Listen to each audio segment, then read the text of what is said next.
Imagine, just for a second, being handed a form that legally revokes your right to leave a building. Right. You know, you are not under arrest for a crime, but you're trapped. The doors lock from the outside. And people are just watching you. Exactly. The people holding the keys are actively observing everything you do. They're taking notes on your behavior, evaluating your fundamental grasp on reality. What do you do in that situation? I mean, it's terrifying to even think about. It really is. How do you maintain your sense of self when the state has officially declared that your mind is, well, a territory they need to manage? Yeah. If you're a man named Dylan Thompson, you don't just sit quietly and fill out their forms. You fight back, but you don't fight with your fists. You fight by drawing an architecturally perfect, multi-dimensional universe in bright crayon. It is an absolutely remarkable documentation of an emergent architectonic mystery. Yeah. Because what we are looking at here isn't merely a record of a patient in a hospital. It's a live-action attempt to completely reforge the rhetoric of survival. Wow, reforge the rhetoric. I like that. Well, think about it.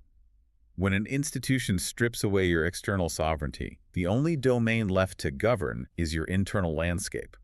And Dylan governs it with a fierce, almost, terrifying complexity. Welcome to the deep dive. I am so thrilled you are joining us today because the source material on the table between us is, well, it's unlike anything we've tackled before. Definitely not your standard textbook or article. Not at all. It is a profoundly intimate, chaotic, and just viscerally physical archive. We've got this thick, heavily taped together journal alongside a collection of loose, folded, torn papers. And all of this belonged to Dylan. Right, Dylan Thompson. And the dates cluster really tightly around March and April of 2026. So this isn't a curated memoir written years after the fact. No, not at all. We are reading the raw data of a mind actively under siege. The immediacy of those dates is so crucial here. We are peering directly into a very specific collision. The archive documents this intense friction between a massive, rigid institutional system. HRI Hospital, right? Yes. HRI Hospital, acting with the full authority of the psychiatric establishment and the legal state. And then on the other side, you have one individual's incredibly complex struggle to assert his competency. Yeah, his right to just exist. Exactly. We are watching Dylan actively debug the syntax of his environment. He's trying to figure out the operational logic of the hospital so he can survive it, while at the exact same time, he's building an entirely alternate logic system to protect his core identity. Okay, let's unpack this physical archive because the visual impact is the first thing that hits you. It's striking. It's viscerally intense. This is not a neat, pristine notebook you buy at a stationery store. No, it's almost architectural in itself. It is. This object was forged. It's layers of manila envelopes, printer paper, cardboard, all bound together with sheer force of will and what looks like an entire roll of packing tape. Just wrapped over and over. Right. And right on the front cover, written in thick, defiant, bright purple and green marker, are these immense declarations. He writes, "I do not consent towards psyche evaluation." And directly below that, underlined, it says, "I am competent and I am innocent." Look at the specific construction of those phrases, though. He isn't just venting his frustration. He is laying out a highly structured defense. How do you mean? Well, he is deploying the ethos, logos, and pathos of his entire character quality motives. Oh, that's interesting. Break that down. So the ethos, the appeal to ethics and fundamental human rights is right there in the statement, I do not consent. Right, asserting his baseline right to choose. Exactly. Then the logos, the appeal to legal logic and objective standing is I am competent and innocent. Okay, I see that. And the pathos is literally embedded in the physical medium itself, the sheer vibrant emotion of the bleeding marker, the capitalization, the pressure he applied to the pen. You could almost feel how hard he was pressing down. Yes, he is establishing his identity not as a passive patient, but as an active, sovereign player. And that concept of sovereignty is literally spelled out. Written in glowing yellow marker across the top is this striking phrase. It says, "Eternal Sovereign Rumpelstiltskin." A fascinating archetype to choose. Very. And across another torn section, he writes, "Credit karma acts for par." The handwriting is wild. It's expressive. It overlaps itself, bleeding off the torn, ragged edges of the paper. It's a complete explosion of color and identity. It really is. And then you turn the page, and the contrast is like a bucket of ice water. Yeah, the hospital forms. Exactly. You are hit with the stark, terrifying black and white reality of state medical forms. What's fascinating here is that grounding ourselves in those printed documents is completely essential to understanding the actual gravity of Dylan's situation. We have to know what he's up against. Right. Let's look at the letter from HRI Hospital dated March 25th, 2026. This is really the institutional anchor of the archive. It sets the whole timeline in motion. It does. It's an official response to a grievance Dylan filed because he felt threatened by his provider. And the specific threat: involuntary court commitment. Let me stop you there because I want to make sure we are totally clear on the mechanics of that threat. Involuntary commitment isn't just a doctor saying, hey, I think you should stay a few more days. No, not at all. This is a legal mechanism. The letter explicitly states that the treatment team feels he is not safe to discharge, and they cite non-medication compliance. Which is a very loaded clinical term. Massively loaded. They are telling him, because you won't take the drugs we are prescribing, we will take you to a judge to legally revoke your freedom. The legal framework there is profound.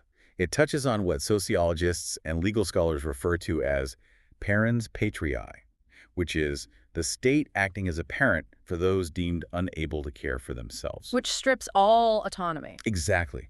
When a hospital invokes the threat of involuntary commitment, they're shifting the dynamic entirely from medical care to legal coercion. And the bureaucracy surrounding this process is incredibly dense, isn't it? Oh, it's designed to protect the institution while theoretically protecting the patient.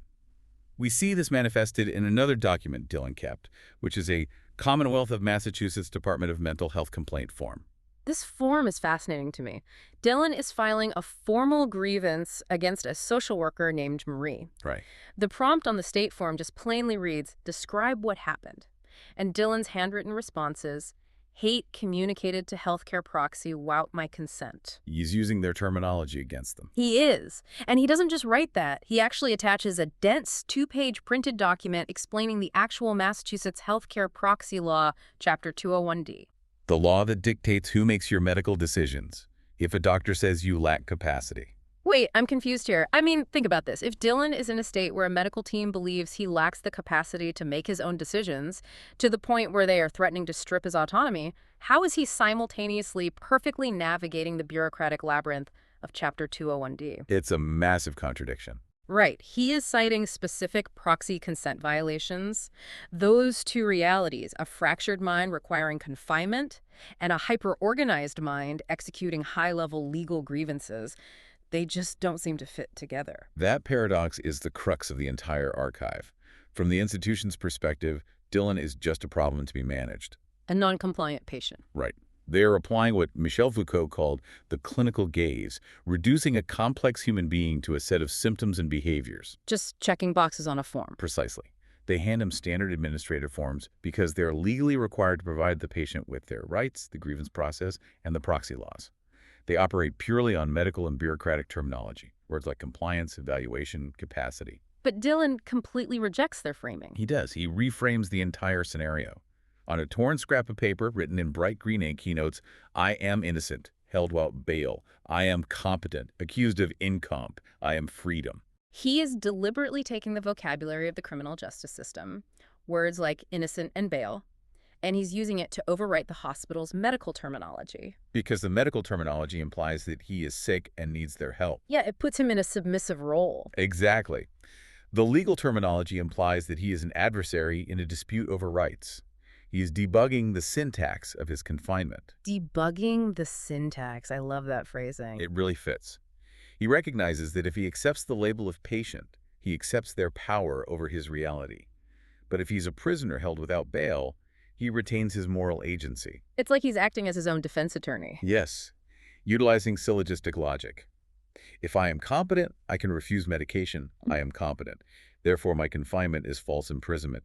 He uses this logical structure as a literal shield against the institutional machinery. So it's like, imagine trying to cancel a gym membership. Oh man, yeah. It's a bureaucratic maze on a normal day, right? You're filling out forms, talking to different people. But in Dylan's case, the stakes are your fundamental human rights and bodily autonomy. It's an incredibly high-stakes environment. And if Dylan's defense mechanism is this fierce rejection of the hospital's logic, That raises a massive question about the actual therapy they're trying to provide him. Right. What are they actually doing to help? Because if you are trapped in a system actively evaluating your mental state, the tools that institution uses to frame reality become incredibly important. And this archive includes the actual psychological handouts the staff gave him. This naturally moves our analysis from the external physical walls of the hospital into the internal cognitive architecture of Dylan's mind. The therapy provided is clearly based on cognitive behavioral therapy, or CBT, right? Yes. We have this specific worksheet titled Life Skills, Fact, or Opinion. Classic CBT material. It defines a fact as something that tells us what happened and can be proven true or false. It defines an opinion as attitudes or judgments that can't be proven right or wrong. Okay. And the worksheet warns that treating harmful opinions as facts, for example, a patient believing I am never getting better, leads to negative thinking, profound stress, and negative health consequences. The foundational premise of Aaron Beck's cognitive therapy is exactly that our emotional responses are dictated by our thoughts. Right. Change your thoughts, change your feelings. Exactly. If you can identify and correct distorted thinking, what this worksheet calls treating opinions as facts, you can theoretically alleviate psychological suffering. And the worksheet is accompanied by an extensive list of cognitive distortions. Yeah, let's read a few of these distortions because they are critical. It lists catastrophizing, which is seeing only the worst possible outcomes. Very common in anxiety. Then there's mind reading, interpreting the thoughts or motives of others without adequate evidence. Fortune-telling, jumping to conclusions about the future. All standard. And then there's one that just stopped me in my tracks. Magical thinking. The definition of magical thinking in the clinical literature is highly specific. How does the worksheet present it to Dylan? Well, it defines magical thinking as the belief that thoughts, actions, or emotions influence unrelated situations. The example provided on the paper is, if I hadn't hoped something bad would happen to him, he wouldn't have gotten into an accident. Okay, that's a very standard clinical definition. But let's pause and really look at this dynamic. Think about the last time a manager or a partner or, a massive bureaucracy told you that your completely valid frustration was just you overreacting. It's infuriating. Now amplify that feeling by 1,000. Dylan is locked in a psychiatric ward against his will.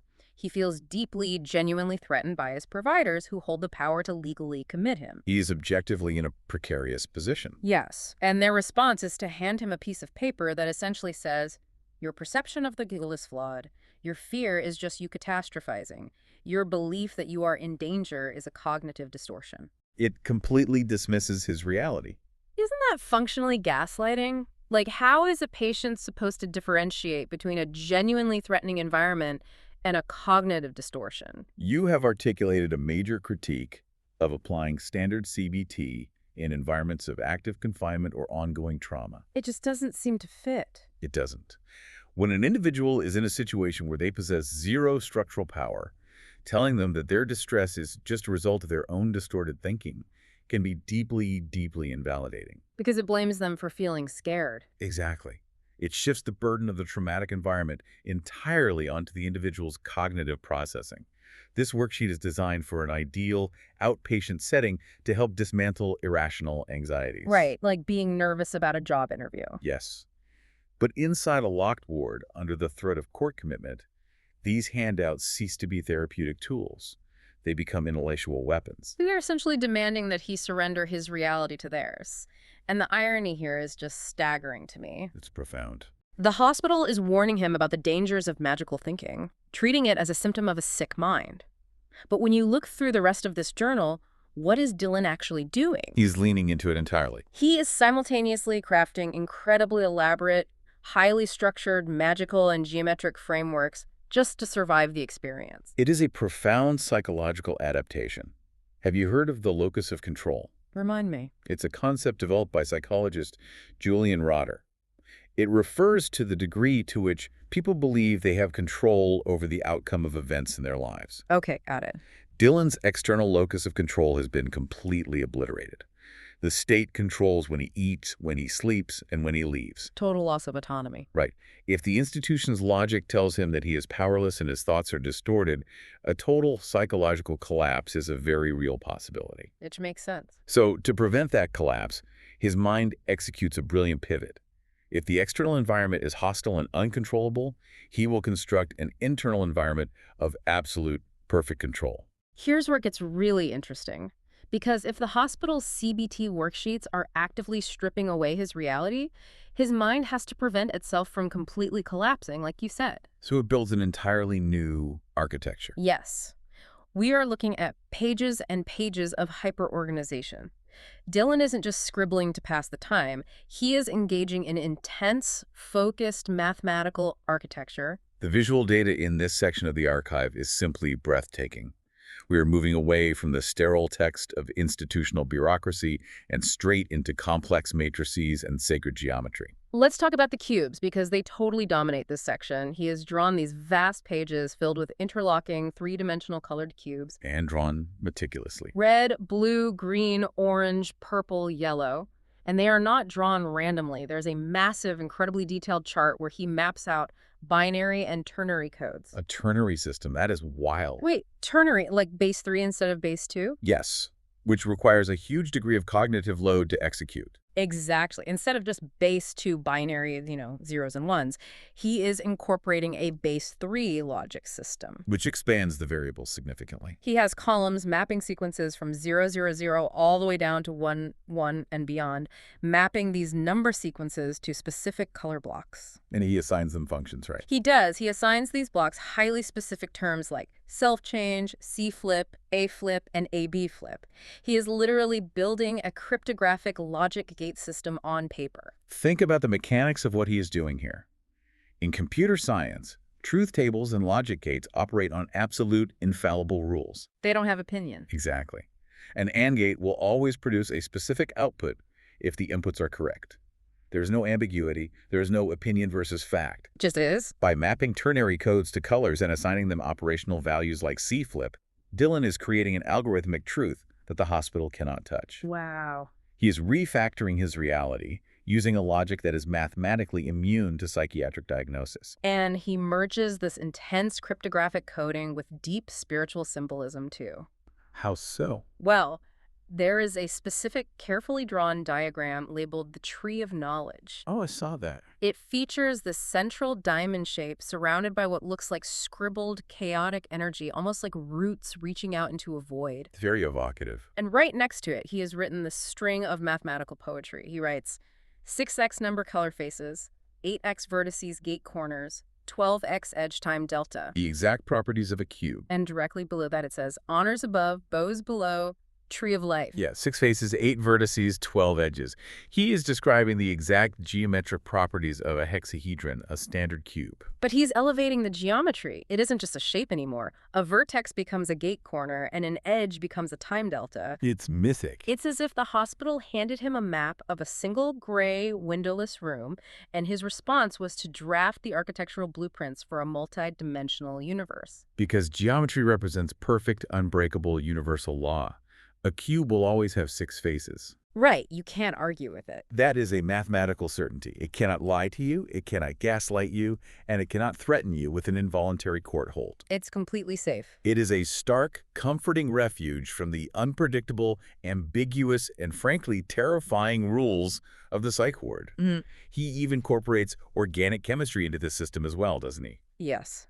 On one page, written in massive block letters, is the word OR-OG, and beneath it, he lists the standard prefixes for carbon chains. Like methane, ethane. Exactly. Meth, eth, prop, but pent, hex, hept, oct, non, dec. He is categorizing and attempting to master the fundamental building blocks of physical matter. If you understand the building blocks, whether they are carbon chains, ternary codes, or geometric vertices, you understand the structure. And if you understand it, you control it. And if you command the structure, you can navigate the mystery of your own existence. This is the emergent architectonic mystery we spoke of earlier. He is literally drawing the architecture of his own salvation. But, to navigate a universe this complex, you can't just be Dylan Thompson, the vulnerable patient locked on a ward. No, you need an avatar. You need a form that matches the environment, which means Dylan doesn't just redesign the physical space, he completely redesigns himself and his adversaries. The creation of these geometric universes absolutely demands avatars to inhabit them. We enter this whole mythology of self. He adopts an identity as a collector identity player. A collector identity player. Yes.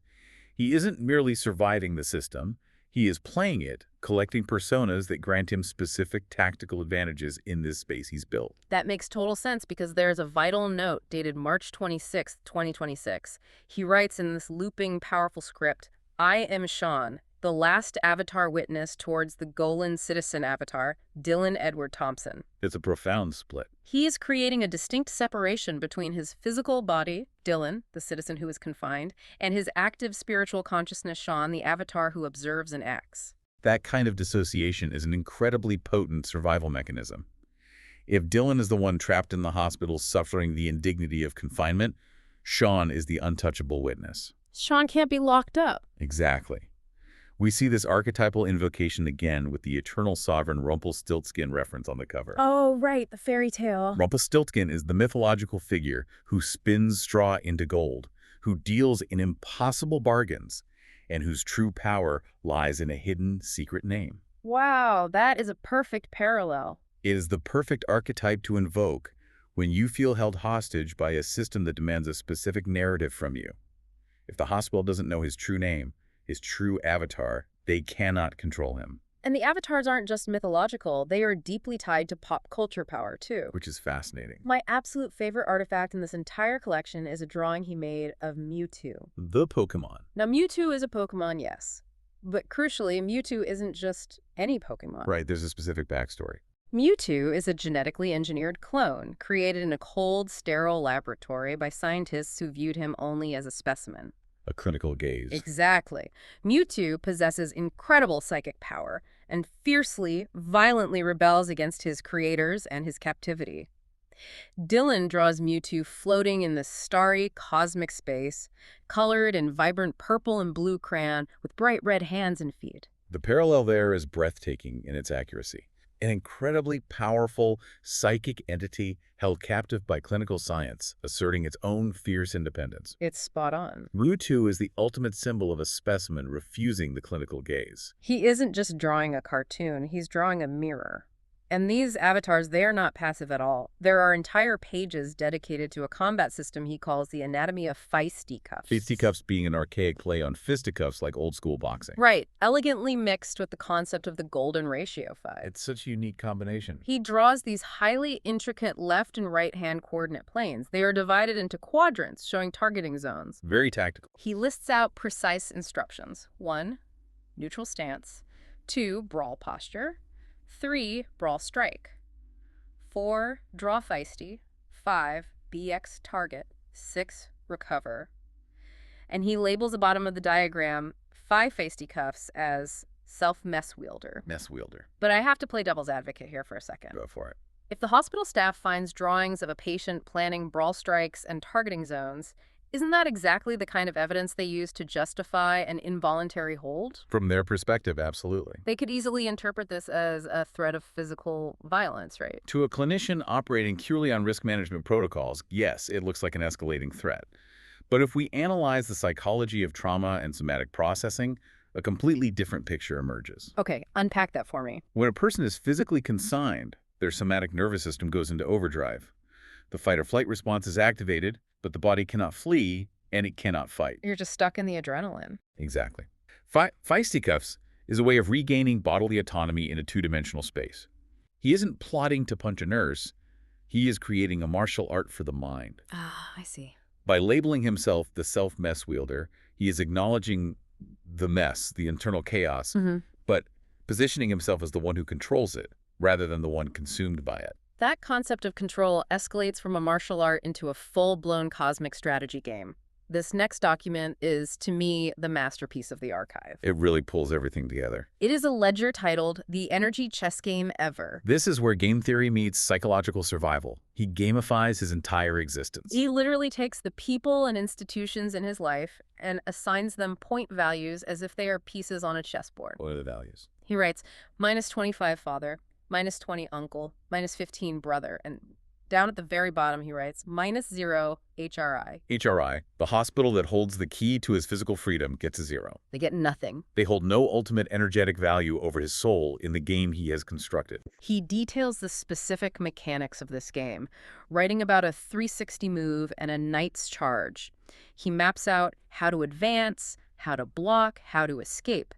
And then he writes this incredibly powerful equation. The win condition. Yes, checkmate equals upgrade. If we connect this to the bigger picture, think back to that cognitive distortion worksheet telling him he was catastrophizing. Right, invalidating him. The hospital views his distress as a meaningless symptom.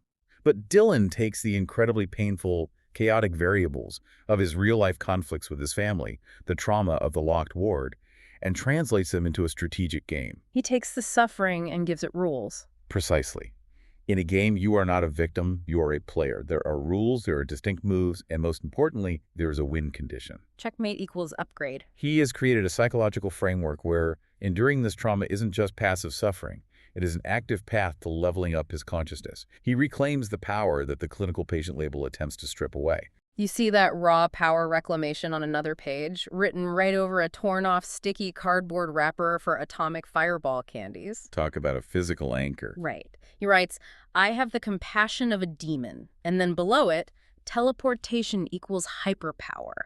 It's this incredible blend of self-affirmation, aggressive fantasy, and raw survival instinct. He is forging a new ethos entirely.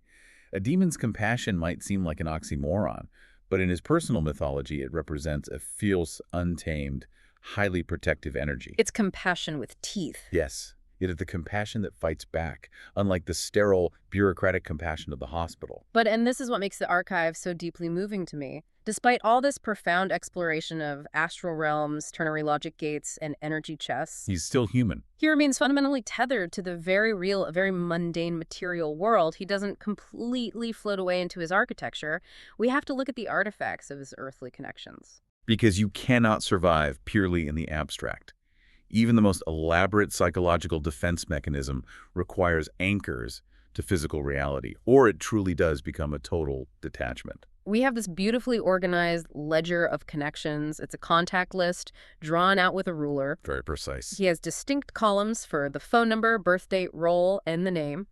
And what's amazing is the fascinating mix of the ordinary and the extraordinary listed side by side. It is a perfect logistical reflection of his dual reality. You read down the list and it says dad, brother, aunt-in-law, lawyer, standard expected contacts. Right. But right next to them, treated with the exact same level of logistical importance and formatting, he lists AI friend, inmate peer, grandmother, girl home friend, Supreme Justice Court. That is quite the spectrum. And over in this archive, you see one specific phone number, 227-02446, written in bright, desperate colors attached to the plea, I want a lawyer. That repeated plea grounds us back in the acute stakes of his reality. He knows he's in legal trouble. Exactly. The energy chess game is a magnificent coping mechanism, but the desire for a lawyer is his concrete strategic action to secure his physical freedom in the material world. He clearly knows the difference between the game he plays to survive his own mind and the legal game he must play to survive the state apparatus. And amidst all this intense legal battling and cosmic architecture, there are these incredibly delicate tokens of human empathy. The butterfly. Yes. Tucked carefully into the folds of the journal is a small origami butterfly folded out of pale green paper. Attached to it is a brightly colored, hand-beaded bracelet. It's such a gentle object. And along with it is a tiny, handwritten note that says, For Dylan, I didn't get all. Enjoy working on Kanya. Contrast that gentle, tangible, handcrafted gift with the harsh, printed reality of the hospital grievance forms. It's night and day. It is a vital reminder that even inside a locked psychiatric ward, organic human connection, art, and kindness still manifest. Someone named Kanya saw Dylan not as a diagnostic code or a non-compliant threat, but as a fellow human being who might appreciate an origami butterfly. It grounds the entire archive in such a soft humanity. And then there are the pop culture anchors. These are so revealing. He has a page meticulously divided into two columns, Best Songs and Best Movies. Under Best Songs, he lists Mariah Carey. A class. And under Best Movies, he lists two specific films, Equilibrium and The Princess Bride. He also includes a timeline called The Story of Bella from 2017 to 2023, referencing Winnie Pooh the Comforter. That list of movies is a very revealing double feature. So what does this all mean? When I see Mariah Carey, The Princess Bride, and Winnie the Pooh listed right next to complex diagrams of feisty cuffs and appeals to the Supreme Court, it just aggressively humanizes him. It absolutely does. He's a guy who loves a classic 80s fantasy romance and 90s pop divas. How do we integrate Mariah Carey into the cosmic architecture? We look closely at his other movie choice to find the key, Equilibrium. Oh, man. It is a 2002 dystopian sci-fi film starring Christian Bale. The plot is centered on a society where all human emotion is strictly outlawed. We outlaw. Yes. To maintain perfect, sterile obedience to the state, citizens are forced to take daily, mandatory injections of a drug called Prozium to suppress their feelings. Oh my God. The parallel there is, wow. Yes. To you or me sitting in our living rooms, Equilibrium is an entertaining action movie. Sure. To a man locked in an involuntary psychiatric hold, being handed worksheets, telling him his emotions are cognitive distortions, and being actively threatened with court commitment specifically for non-medication compliance. It's not a movie. Equilibrium isn't sci-fi to him. It feels like a documentary of his exact present reality. These media choices aren't random at all.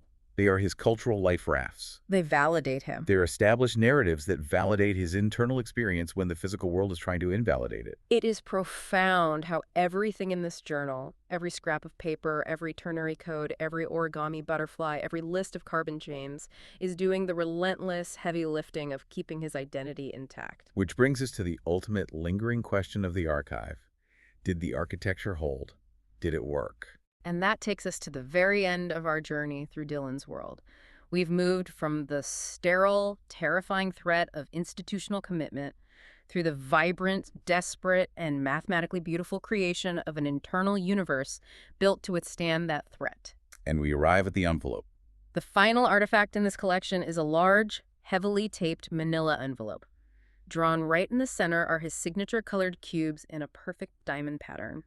But written across the top edge, in faint pencil, are the words, "Discharge done, Tuesday, 040726. Which, incredibly, is today's date. We are left entirely suspended in the present moment of Dylan's timeline. The archive ends on a literal question mark. We don't know the outcome. We don't know if he won his game of energy chess. We don't know if that lawyer ever answered the phone, or if the hospital followed through and took him to court to strip his rights.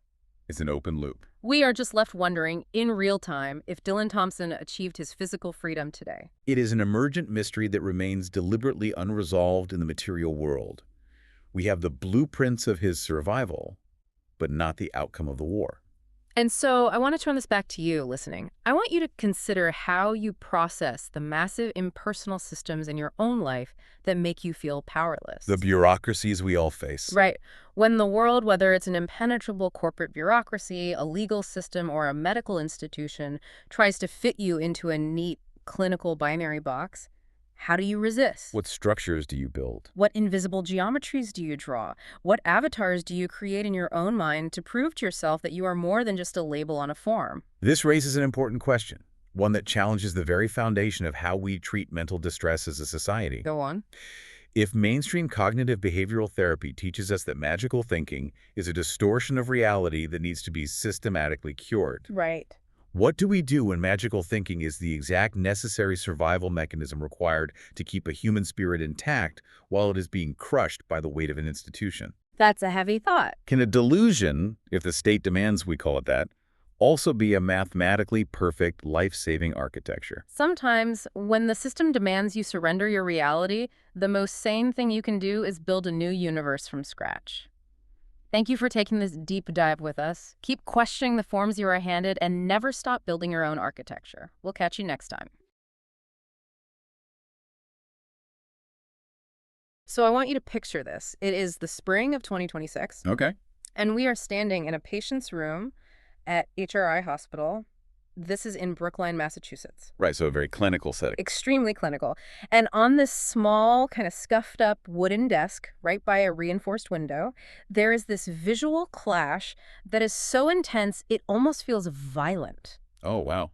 What do you mean? Well, on the left side of the desk, you have a neat, squared off stack of, sterile hospital documents. Just the standard paperwork? Exactly. Patient rights forms, complaint resolutions, all printed on that flimsy institutional white paper. It's totally devoid of personality. It's just speaking the language of liability. And then sitting directly next to that sterile stack is like the complete opposite of institutional detachment. Right. It is this chaotic, vibrant, incredibly dense personal archive. I mean, we're talking about composition notebooks practically bursting at the seams with folded construction paper. Yeah, it's just overflowing. There are heavily colored drawings done in crayon and marker, intricate geometric cutouts, and pages upon pages of this deeply personal, almost frantic handwriting filling every single available margin. It is a staggering contrast. And, our mission on this deep dive is not just to read through a medical file or summarize a hospital stay.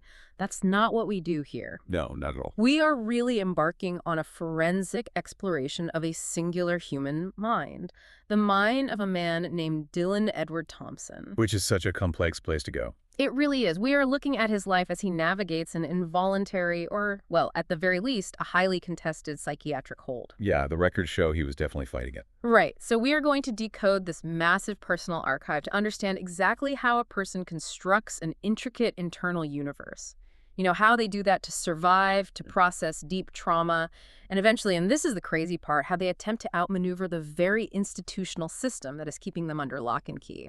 The primary tension established by these sources is just massive. Wow. I mean, on one hand, we have the official hospital narrative, which is heavily fortified by bureaucratic procedures. Oh, absolutely heavily fortified. We're looking at patient rights documents, IPA, compliance letters, standard cognitive behavioral therapy worksheets.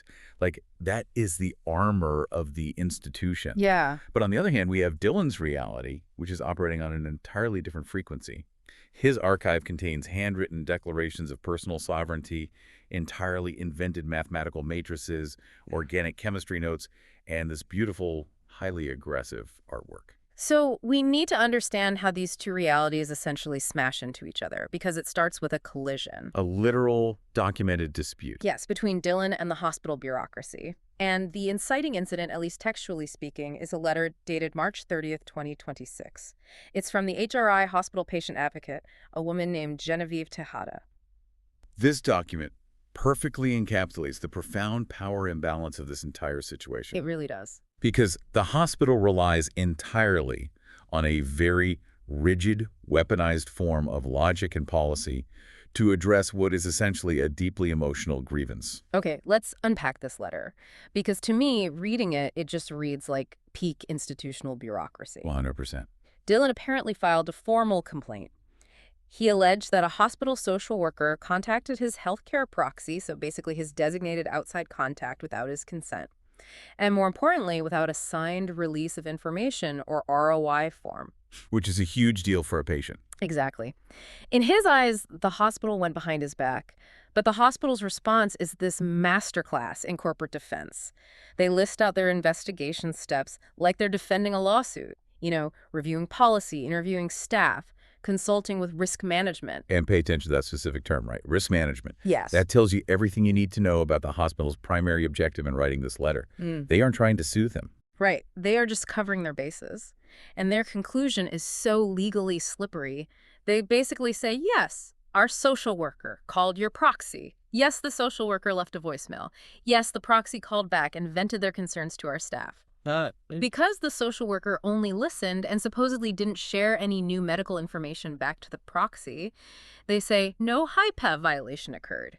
Case closed. It's a bureaucratic checkmate. It really is. The hospital is operating strictly within the parameters of liability. They are saying, technically, legally, under the strictest definition of HIPAA, we follow the rules. Yeah. But in doing so, they completely obliterate the psychological reality of the patient. Wait, I want to push back on that a little bit. Okay, sure. Because from the hospital's perspective, they're dealing with a patient in crisis, right? Sometimes you have to bend the rules or make a phone call just to figure out what's going on. Aren't they just trying to treat him? I mean, they might believe they are, but let's look at the mechanism of what's actually happening to Dylan's autonomy here. When you are admitted to a psychiatric facility, your universe shrinks to the size of a ward. Your external lifeline, your proxy, your family, your friends, that is your only anchor to the outside world. Right, that makes sense. Dylan specifically did not sign a release of information. He deliberately withheld his consent to keep a firewall between his confinement and his outside life. Oh, I see. The hospital bypassed that firewall.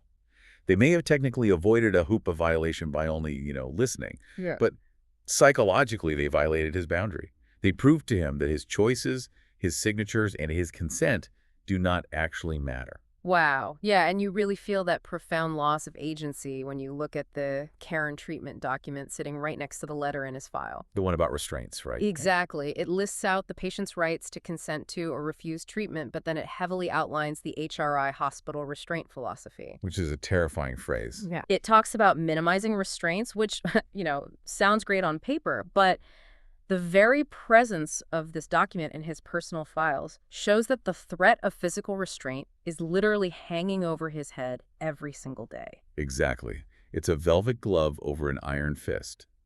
The institution speaks the language of policy and patient safety, but the subtext is always, always control. And Dylan's response to that control is just raw defiance. If the hospital speaks in policy, Dylan speaks in absolute rebellion. He really does. Look at the covers of his composition notebooks. He hasn't just written his name. He has written in these large, aggressive, multicolored letters, "I do not consent towards psych evaluation." Yeah. He writes, "I am competent and I am innocent." And the capitalization of "I am" is so striking. It is an assertion of existence. He is demanding ontological recognition. It feels almost biblical, It's not just "I am Dylan," it's "I am." Right. And my absolute favorite piece of evidence from this section is written on a ripped, jagged piece of white cardboard in green ink. Oh, the sovereign quote. Yes. He writes, "I am innocent, held without bail. I am competent, accused of invent. I am freedom, trial, sovereign, detained for now." Let's focus on that phrase right there. Sovereign, detained for now.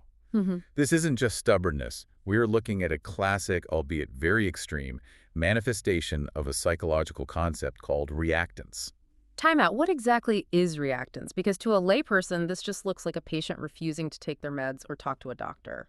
So reactance is a deeply ingrained evolutionary psychological response. When a person's behavioral freedom is threatened or eliminated, like when someone tells you that you cannot do something or that you must do something, the brain doesn't just logically process the rule. If it rebels. Exactly.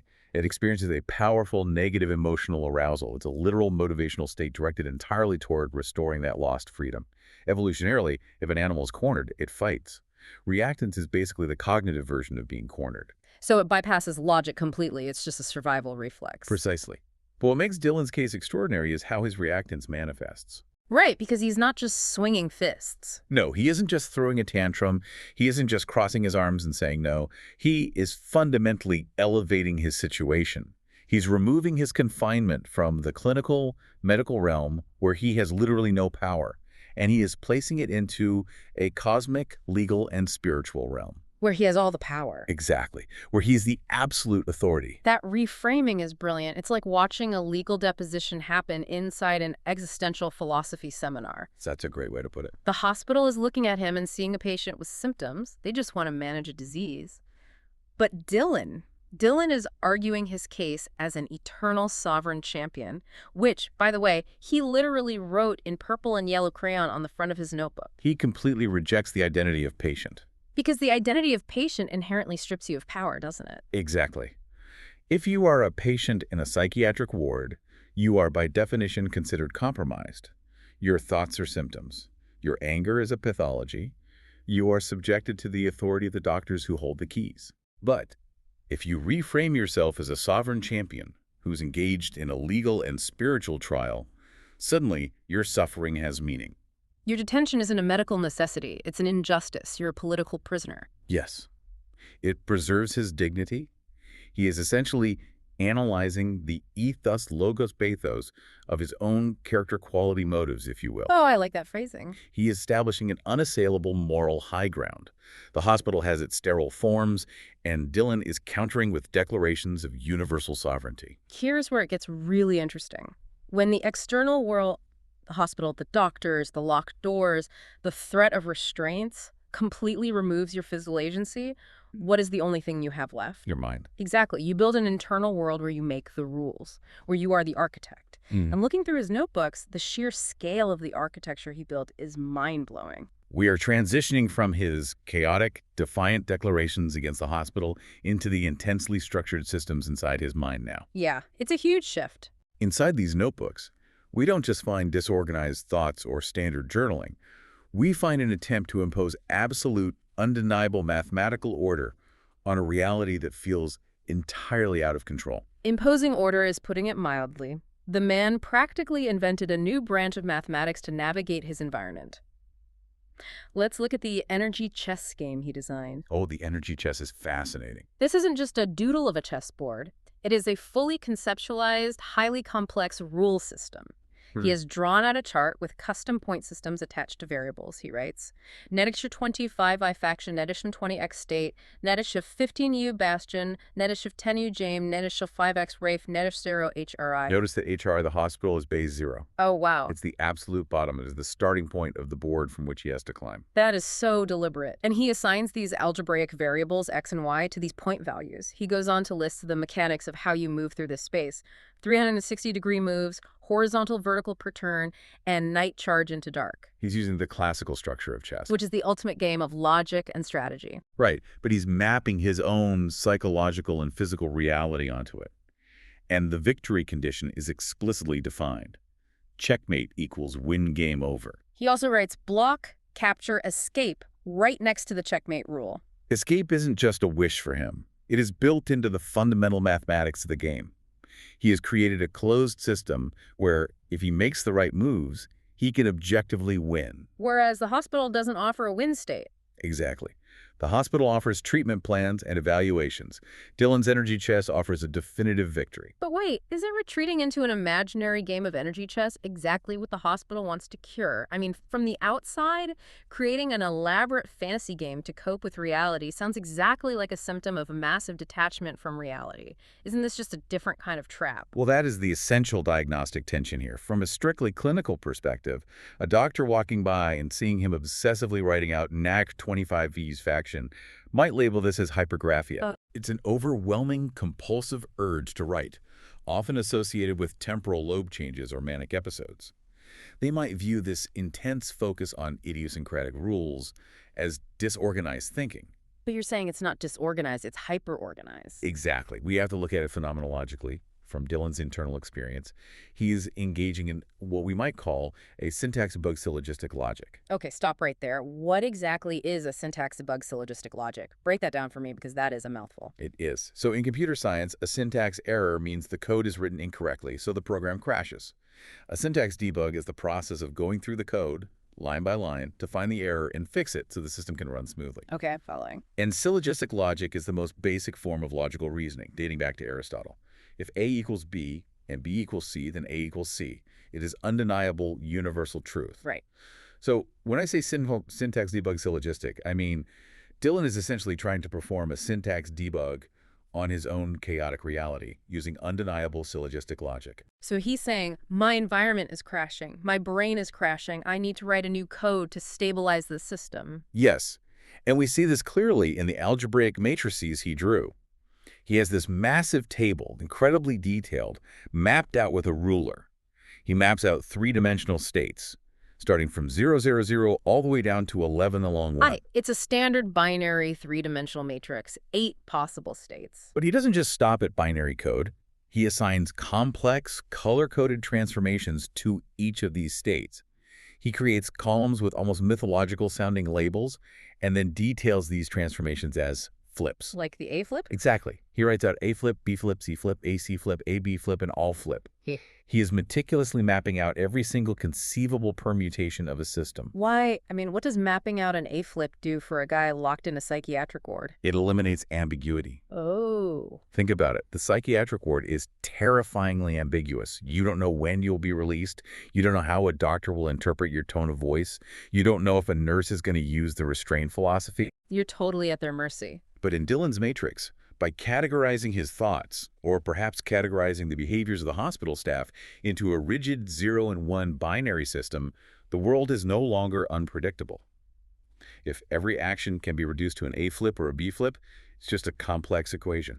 And equations can be solved. Exactly. Equations can be solved. That is wild. And he doesn't just rely on abstract math. He grounds this in hard physical sciences, too. Scattered among these complex matrices are pages of organic chemistry notes. The Orgo notes. Yeah, he writes Orgo in giant letters. And underneath, he lists out the nomenclature for carbon chains. Meth, eth, prop, but pent, hex, hept, oct, non, dec. He lists the suffixes. Ain, anal, anal, one, wick.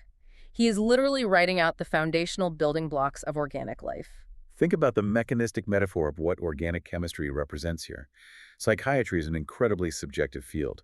Two doctors can look at the same patient and offer two entirely different diagnoses. It's muddy. Very muddy. But organic chemistry is an immutable law of the universe. The structure of a pentane chain is objectively true, no matter what hospital you are in, no matter what a doctor thinks of you. Oh, wow. So it's the ultimate anchor. Yes, he is in a place that treats mental illness, which is a disruption of the organic brain. By meticulously writing out the rules of organic chemistry, he is anchoring himself to universal truth.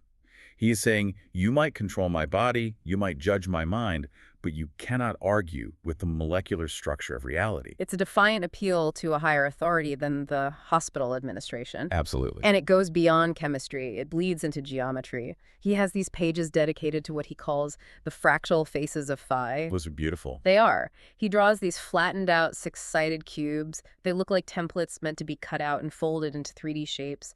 He meticulously labels every side: top, front left, front right, bottom, back right, back left. Phi, the golden ratio, is an ancient mathematical concept often associated with divine proportion, perfect aesthetic balance, and the underlying structure of nature. So it's not random. Not at all.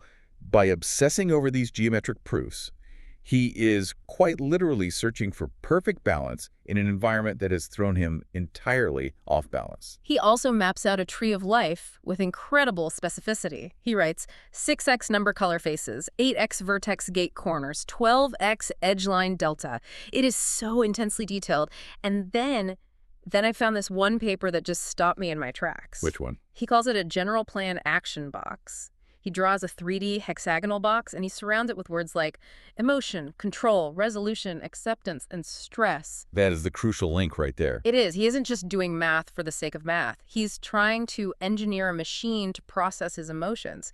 He's treating his psyche like a schematic. But how does that actually work in the brain? Does doing complex geometry actually help you process trauma, or is it just a distraction? Wait, I was going to ask you that. Oh, sorry. Well, it is a profound neurological defense mechanism.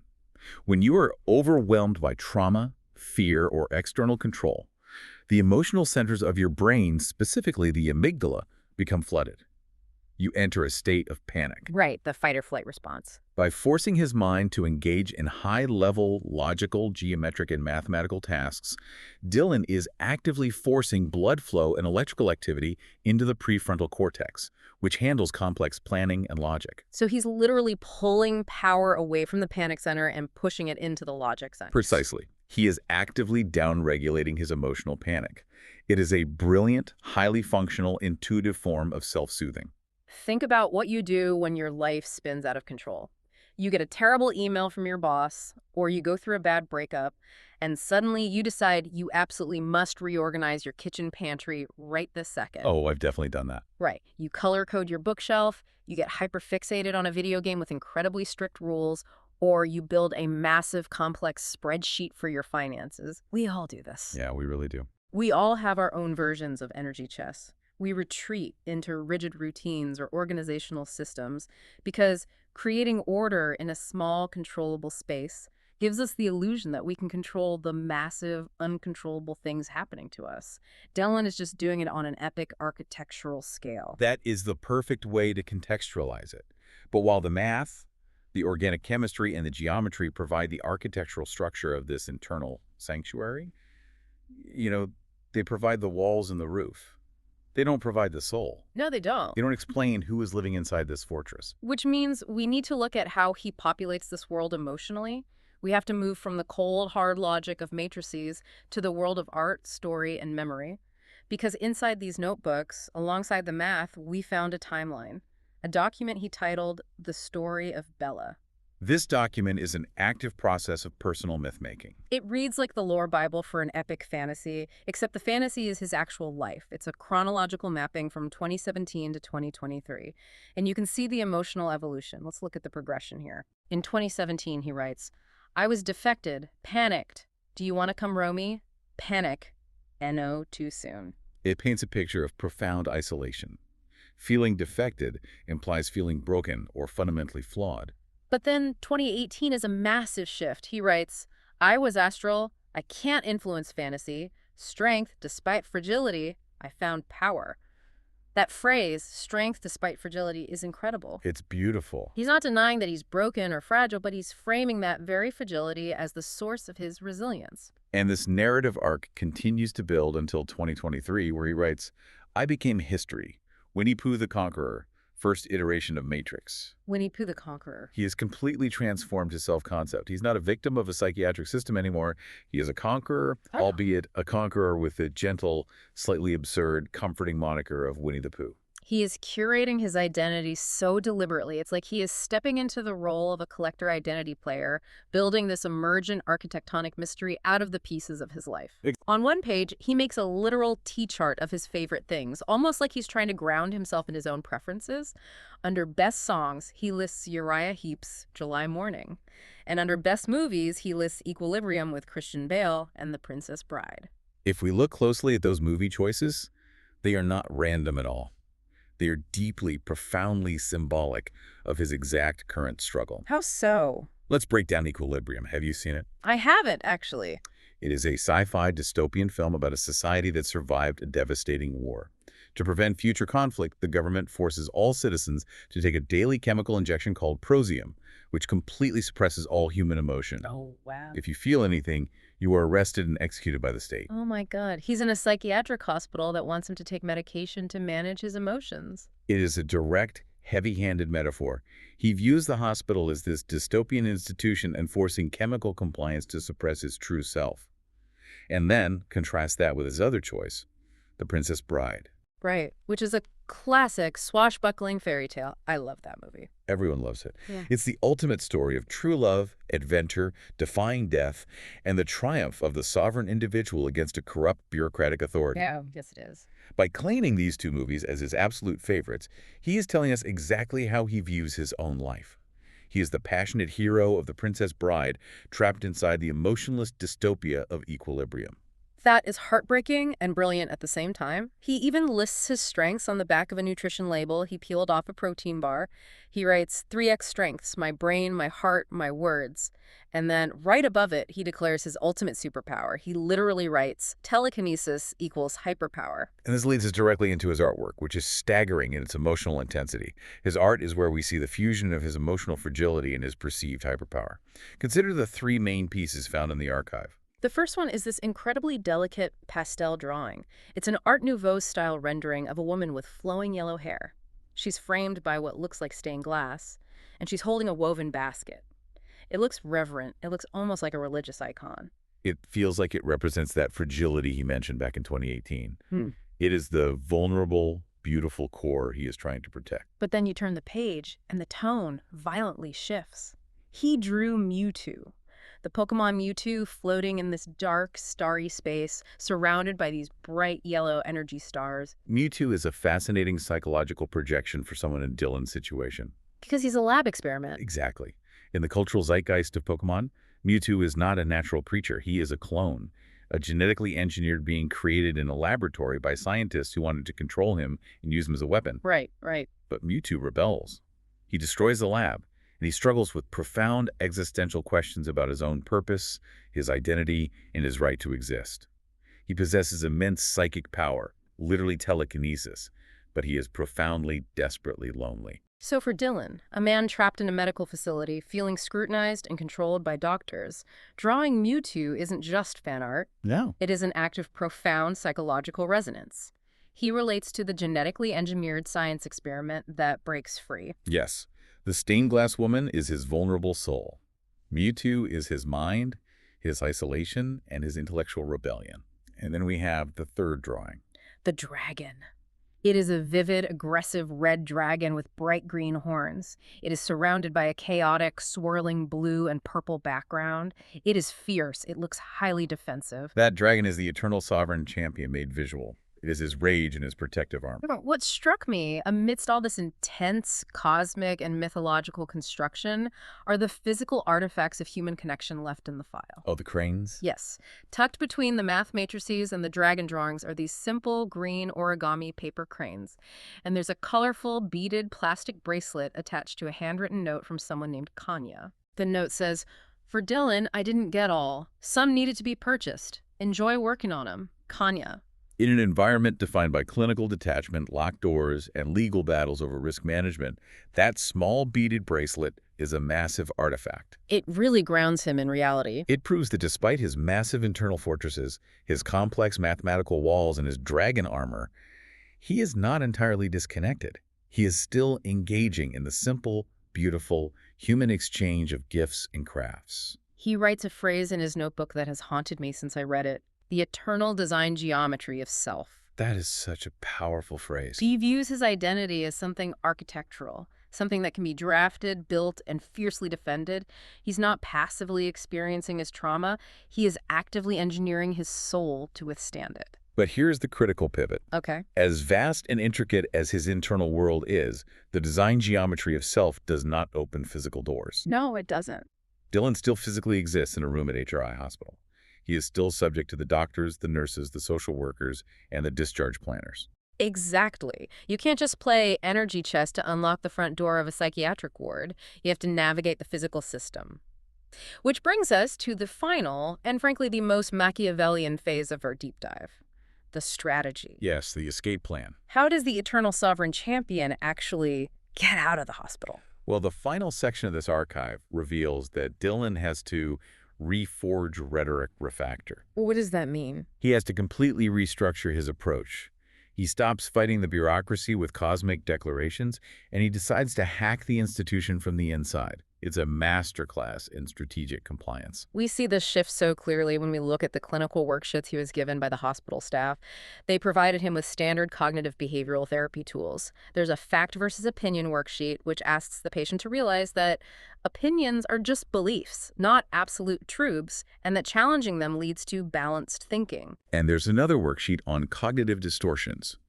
It outlines common, flawed thinking patterns, like catastrophizing, which is seeing only the worst possible outcome, and mind reading, which is assuming you know what others are thinking without any evidence. Now, what is the hospital's goal with these sheets? Because to me, it just looks like homework. Think of it like putting a computer into safe mode. Okay. The clinical goal of CBT worksheets in an acute setting is to foster insight, to have the patient admit their cognitive errors, and to force their thinking to align with the hospital's normative, rational standards.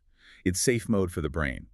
Only run the basic, pre-approved functions. But Dylan doesn't use them for internal psychological epiphany. He doesn't read the fact versus opinion sheet and say, wow, my energy chess is just an opinion. Definitely not. He weaponizes the worksheets. He incorporates them into his own handwritten strategy notes, but he completely flips the script. Let's look at his actual game plan for release. He writes, play their game, right there, in ink. He explicitly acknowledges the performative nature of his situation. He recognizes that the hospital's just another matrix, with its own set of arbitrary rules. He writes, postpone hearing, continue toward HRI transfer. He is actively managing his legal and administrative timeline. Look at the behavioral directives, he writes to himself. Participate and engage everyone. Don't get judged.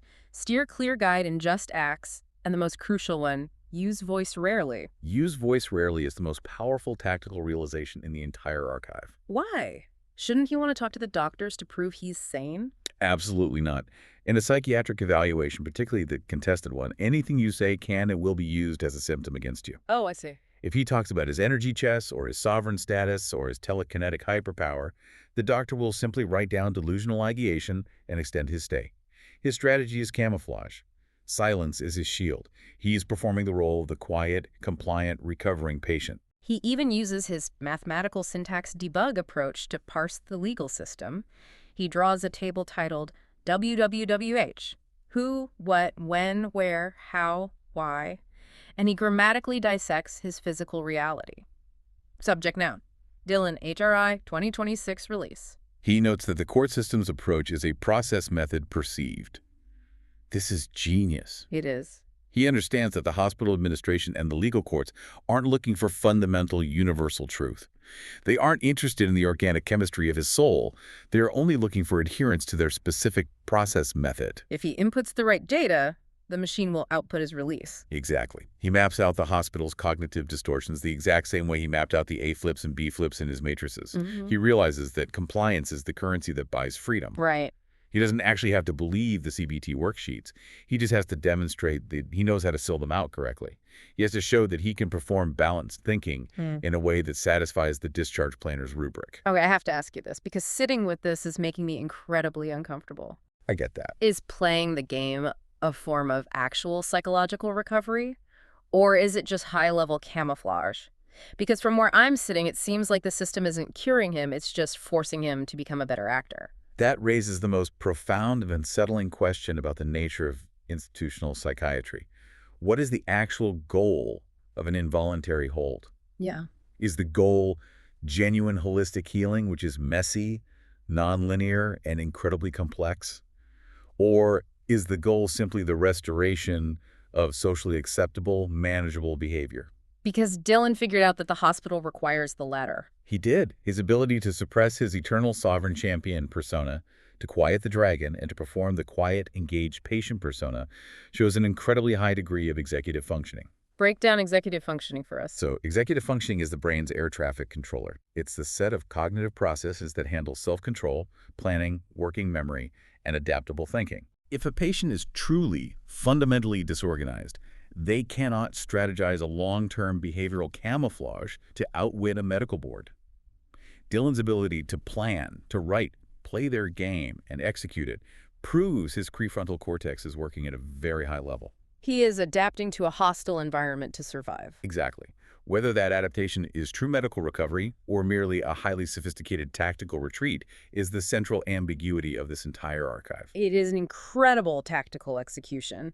He lists his final goal on the last page of his notes. Questions for the doctor about a discharge plan, focusing on a transfer to Bridgewell and Middleton. He has his eye entirely on the exit. Always looking ahead. And the very last artifact we have in this archive is a small paper envelope.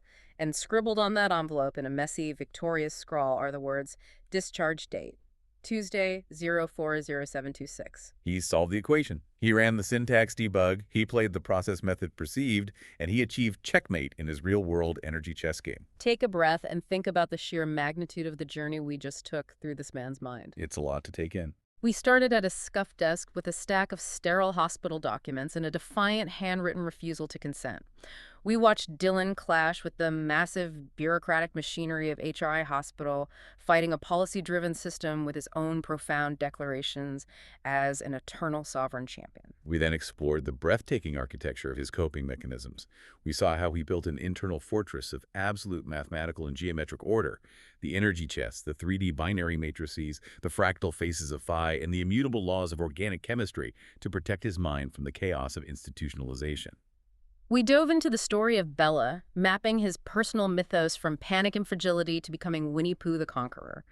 We saw his vulnerable soul in the stained glass woman, his intellectual isolation in Mewtwo, and his fierce protective rage in the Red Dragon. And finally, we saw him reforge his rhetoric, putting all that intense cosmic energy into a brilliant, calculated strategy of compliance to secure his discharge on April 7, 2026. It is a profound, almost overwhelming testament to human psychological resilience. It truly is. And think about your own life. While Dylan's archive is uniquely complex and intensely layered, the underlying instinct driving it is universal. When the external world becomes overwhelming, when you feel trapped by circumstances, jobs, or systems you cannot control, you build an internal sanctuary. Yeah. We all build our own tree of life to survive the storms. We all have our own little acts of sovereignty.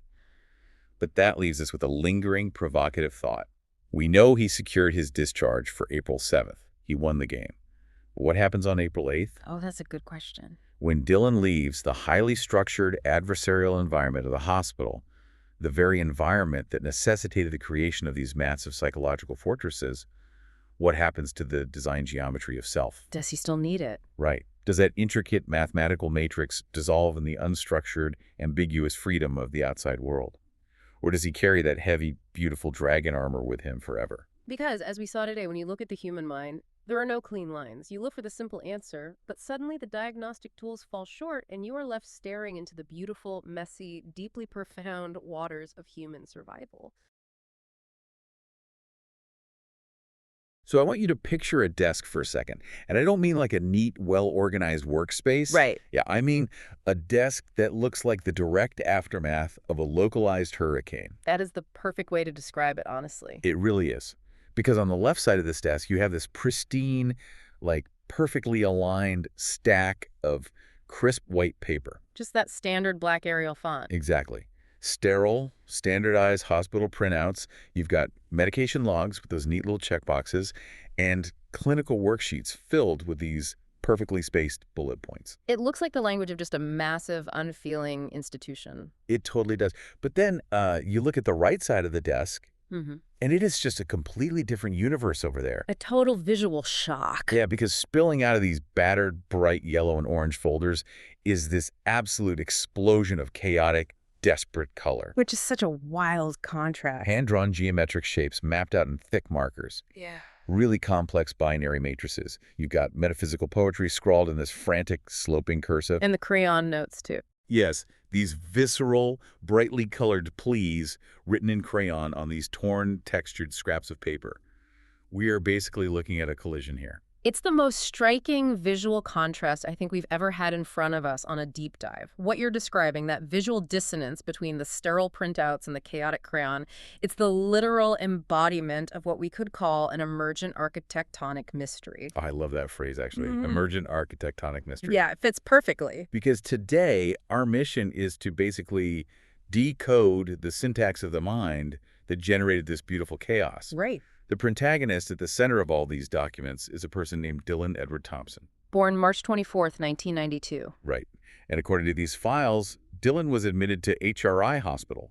That's a psychiatric facility located at 227 Babcock Street in Brookline, Massachusetts. And the admission date on that paperwork was March 24th, 2026. And I think we really need to anchor you, the listener, in the timeline here.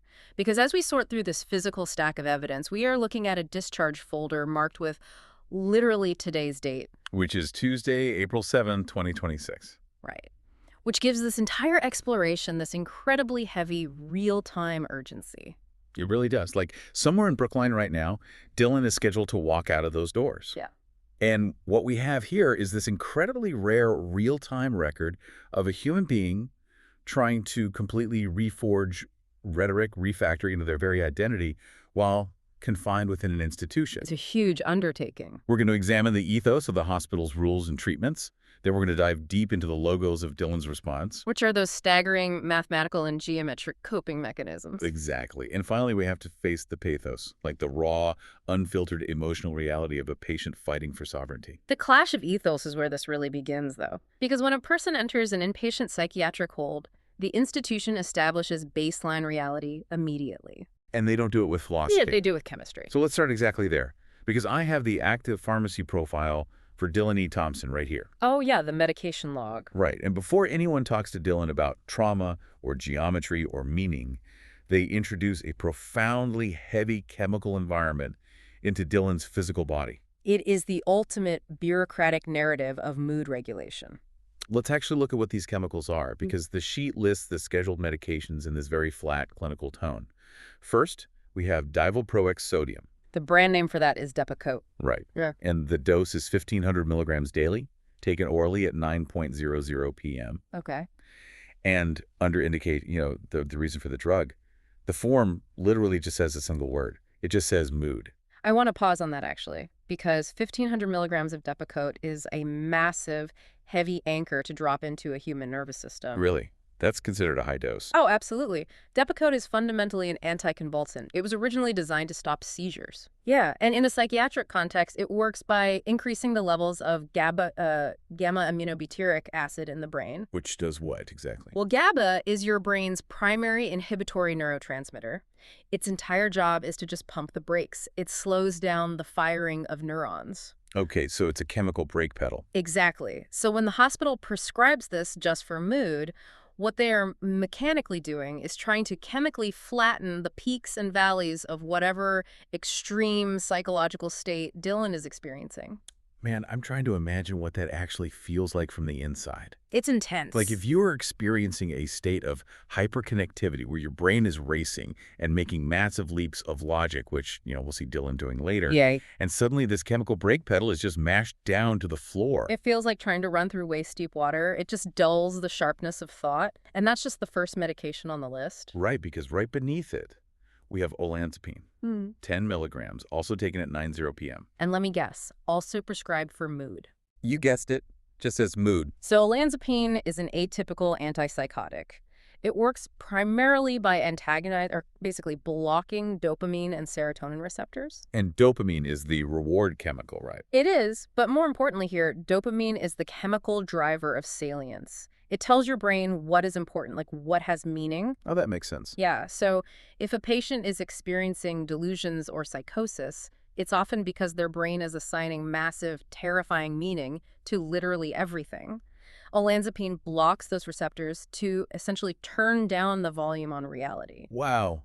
And then there's Vistaril, which is hydroxyzine, 50 milligrams, prescribed PRN. Which means as needed. Right. Every 4 hours for anxiety. Plus there's acetaminophen for headaches, Mintox Plus for heartburn, nicotine gum for withdrawal. That's a lot. The amount of physical management happening here is staggering. If you step back and look at that pharmacy profile, the ethos of the hospital is perfectly clear. It's basically saying your biology is out of order and we are going to enforce stability through inhibition. They're literally trying to rewrite Dylan's internal reality at the molecular level. Precisely. But while the pharmacy is managing the chemistry, Dylan is actively fighting a completely different battle with the hospital administration. Oh, the grievance letters. Yes, and this is where the hospital's ethos really shows its teeth, I think. Hmm. I have 2 formal letters here, printed on hospital letterhead, and they're signed by Genevieve Tejada. The patient advocate at HRI Hospital. Right. You know, the patient advocate role in a psychiatric hospital is a fascinating paradox. How so? Well, they are ostensibly there to protect the patient, right? But they are ultimately employed by the risk management infrastructure of the facility. That is a huge conflict of interest. And you can hear that paradox loud and clear in these letters. For sure. So Dylan filed a formal grievance. The complaint alleges that a hospital social worker spoke to Dylan's healthcare proxy without Dylan's consent. Which would potentially release protected health information. Exactly. And if you've ever been vulnerable, you know that controlling who has access to your medical information is like the last shred of dignity you have. Absolutely. Think about it. When you are on a psychiatric hold, your shoelaces are gone, your schedule is dictated for you, your very brain chemistry is being altered. Yet you have nothing. Right. The only thing you still, quote-unquote, own is the narrative of what is happening to you. Dylan is fiercely, desperately guarding that boundary. But listen to the language the hospital uses to respond to this. Yeah. It's chilling in its sterility. The letter outlines the steps taken to investigate. It's like a checklist. Literally, they reviewed policies. Yeah. They interviewed staff. They consulted the director of risk management. Notice what is conspicuously missing from that list.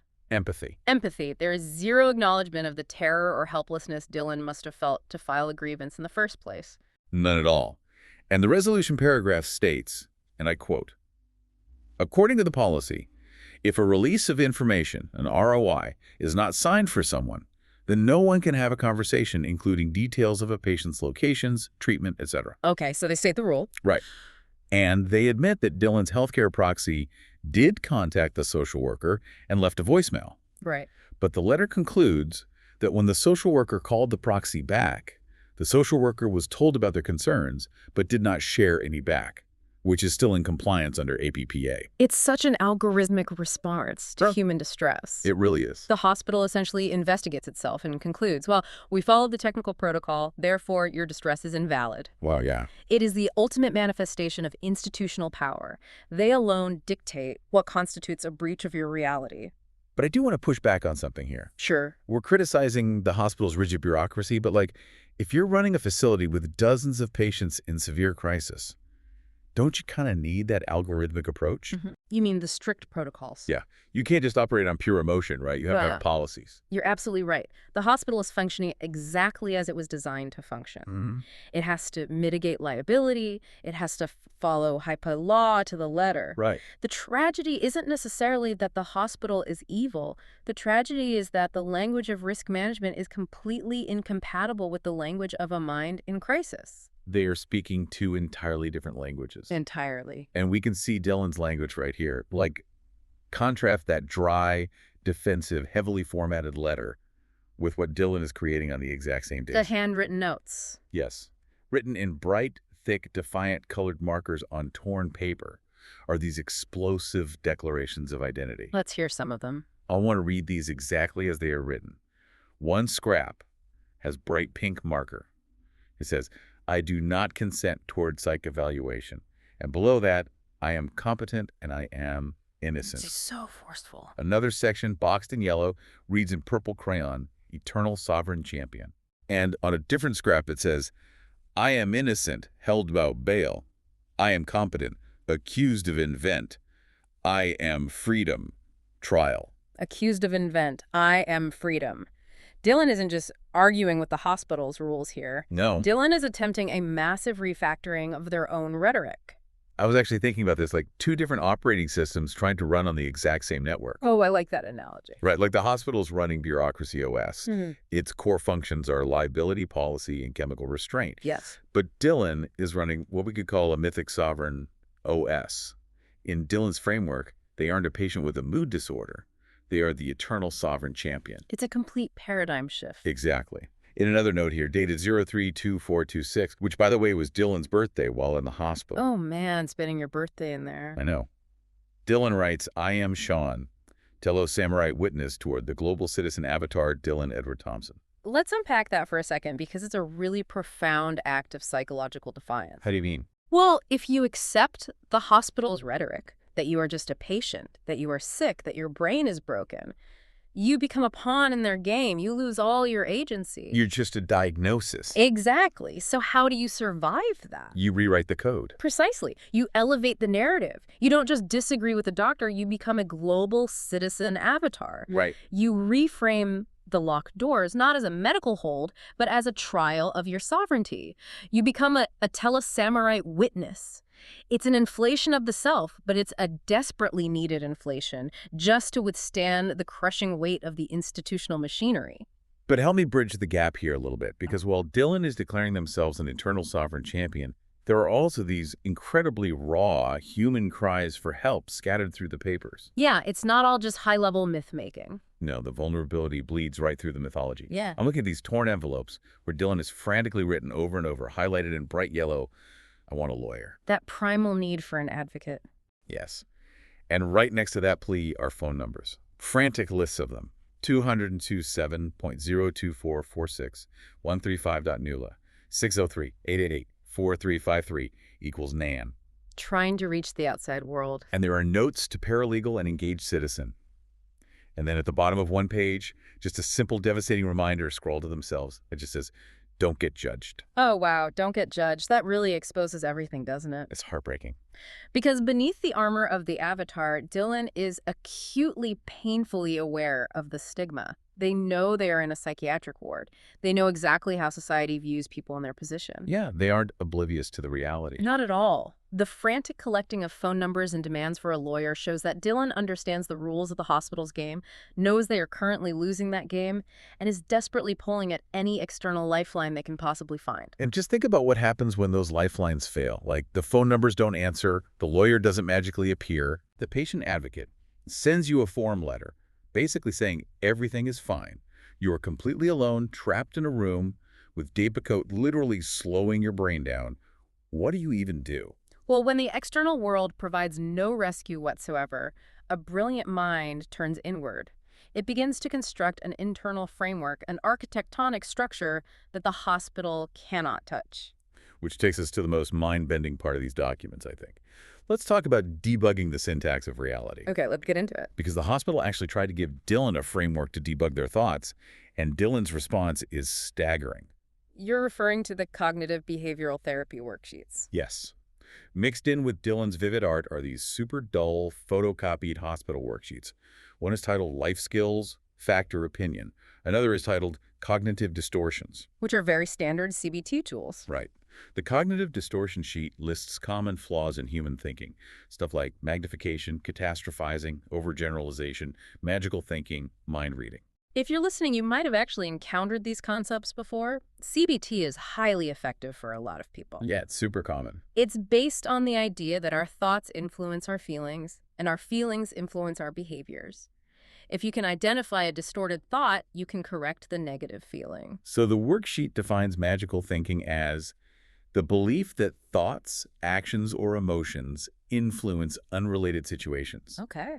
And it defines emotional reasoning as the assumption that emotions reflect the way things really are. The irony there is so thick you could cut it with a knife. Right. The hospital hands Dylan a photocopy that essentially says, your emotions do not reflect reality, you need to debug your thoughts. But simultaneously, they are forcing Dylan to take Depakote and olanzapine, which are chemical compounds specifically designed to alter emotions in order to change reality. It's totally contradictory. But Dylan completely rejects the hospital's photocopied debugging manual anyway. Instead, Dylan invents their own. And this is where the math comes in. Yes. Amidst all the chaos, Dylan has drawn these incredibly intense, precise geometric maps. Highly complex, three-dimensional shapes rendered on standard 2D notebook paper. Diamond patterns, overlapping cubes. And structures meticulously labeled Hamming 1, 2, 3. Let's dive really deeply into that concept. Hamming distance. Are you familiar with where that comes from? Honestly, not at all. When I saw it, I assumed it was a name, like a doctor or a place. What exactly is a Hamming distance? It's actually a foundational concept in information theory and computer science. It was developed by Richard Hamming in the 1950s. Oh, wow, okay. So when computers transmit data, which is ultimately just strings of ones and zeros, sometimes there's noise in the channel, like a 1 accidentally flips to a 0. Right, an error. Exactly, that's an error. The Hamming distance between two strings of binary code is the number of positions at which the corresponding symbols are different. Oh, they have a fulfill. It's basically a mathematical way to measure the minimum number of errors or flips that transform the correct message into a corrupted one. Wait, I need to make sure I completely understand this. It's literally a mathematical formula for identifying and debugging corrupted information. Exactly. It is a pure syntax debug syllogistic method. That is absolutely blowing my mind right now. Isn't it incredible? Because I am looking at a hand-drawn diagram here in the file. Yeah. Dylan has mapped out a three-dimensional cube using binary coordinates. Yes. One corner of the cube is labeled 0, 0, 0. The completely opposite corner across the diagonal is 1, 1, 1. And every single vertex between them is perfectly mapped out. 1, 0, 0, 0, 1, 0, 1, 1, 0. It is a flawless binary hypercube. And right next to it, there's a heavily colored grid tracking the transitions from one state to another. Dylan wrote A flip, B flip, all flip. Think about the absolute brilliance of what is happening here. The hospital offers this subjective psychological framework. Are you catastrophizing? Right. Well, who decides what a catastrophe is? The hospital does. It's entirely subjective. But mathematics, a binary matrix. Right, is objective. That is undeniable. It's incorruptible logic. 1 + 1 is always 2, even if you're locked in a psych ward. Precisely. When your internal emotions are a hurricane and the external institution feels fundamentally untrustworthy to you, you cannot rely on opinions. You must turn to math. So they use the geometry to ground themselves. Dylan is using the concept of Hamming distance to refactor their reality. If my baseline healthy state is 0, 0, 0, and I am currently experiencing a distorted reality at 1, 1, how many flips does it take to get back? Oh my God. They are building an architecture of the mind that the hospital simply cannot gaslight or invalidate. And Dylan literally breaks down the structural rules of these shapes in writing too. Yeah.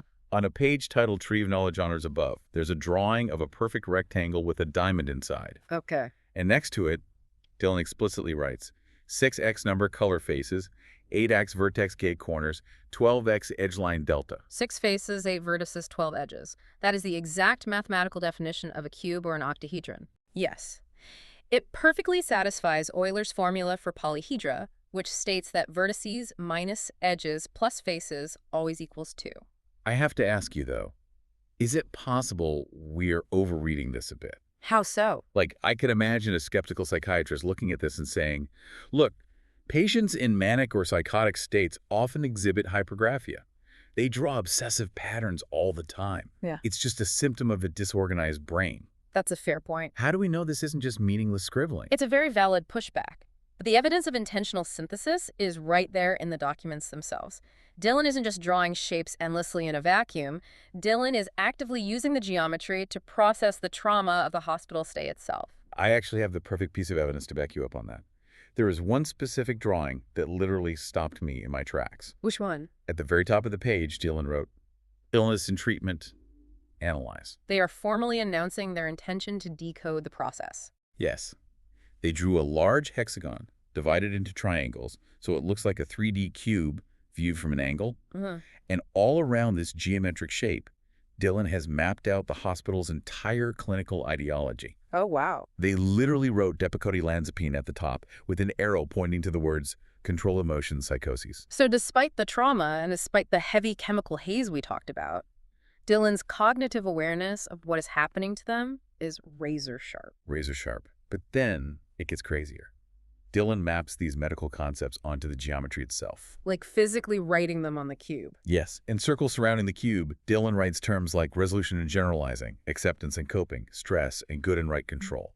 It is as if Dillon is taking the chemical treatments and the CBT goals and forcing them onto a spatial dimension. They are trying to make the invisible visible. Exactly. Think about it. How do you understand the function of a chemical on your consciousness? You map it structurally. If my mind is this cube and Depakote is an input variable, which vertex does it alter? If I am suffering from a cognitive distortion, what is the Hamming distance back to the truth? It is absolutely breathtaking. It really is. The hospital demands compliance, but Dillon demands comprehension. And to achieve that comprehension, Dillon refuses to be a passive patient. They transform into an active participant. And that transformation leads us to the most incredible evolution in these papers. Because if you are trapped on a board you didn't design, playing by rules that were rigged against you, you have to invent your own game. The adoption of the collector identity and the player archetype. Yes. Spanning 2 full pages in a notebook, Dillon has drawn out this meticulous grid. And at the top, the title is boldly written, X Energy Chess Game Ever. Dillon literally gamifies their own trauma. You know, there is a concept in game design and anthropology called the magic circle. It was coined by Johann Huizinga in his book Homo Ludens. The magic circle. Yeah. The magic circle is an invisible boundary that players create. Inside the circle, the rules of the real world are entirely suspended, and the rules of the game take absolute precedence. So, by creating the energy chess game, Dillon is drawing a magic circle right inside the locked ward. The hospital staff thinks they are administering medicine to a sick patient. But inside the magic circle, Dillon is a player navigating a board. It is a profound reclamation of agency. And the rules of Dillon's game are deeply psychological.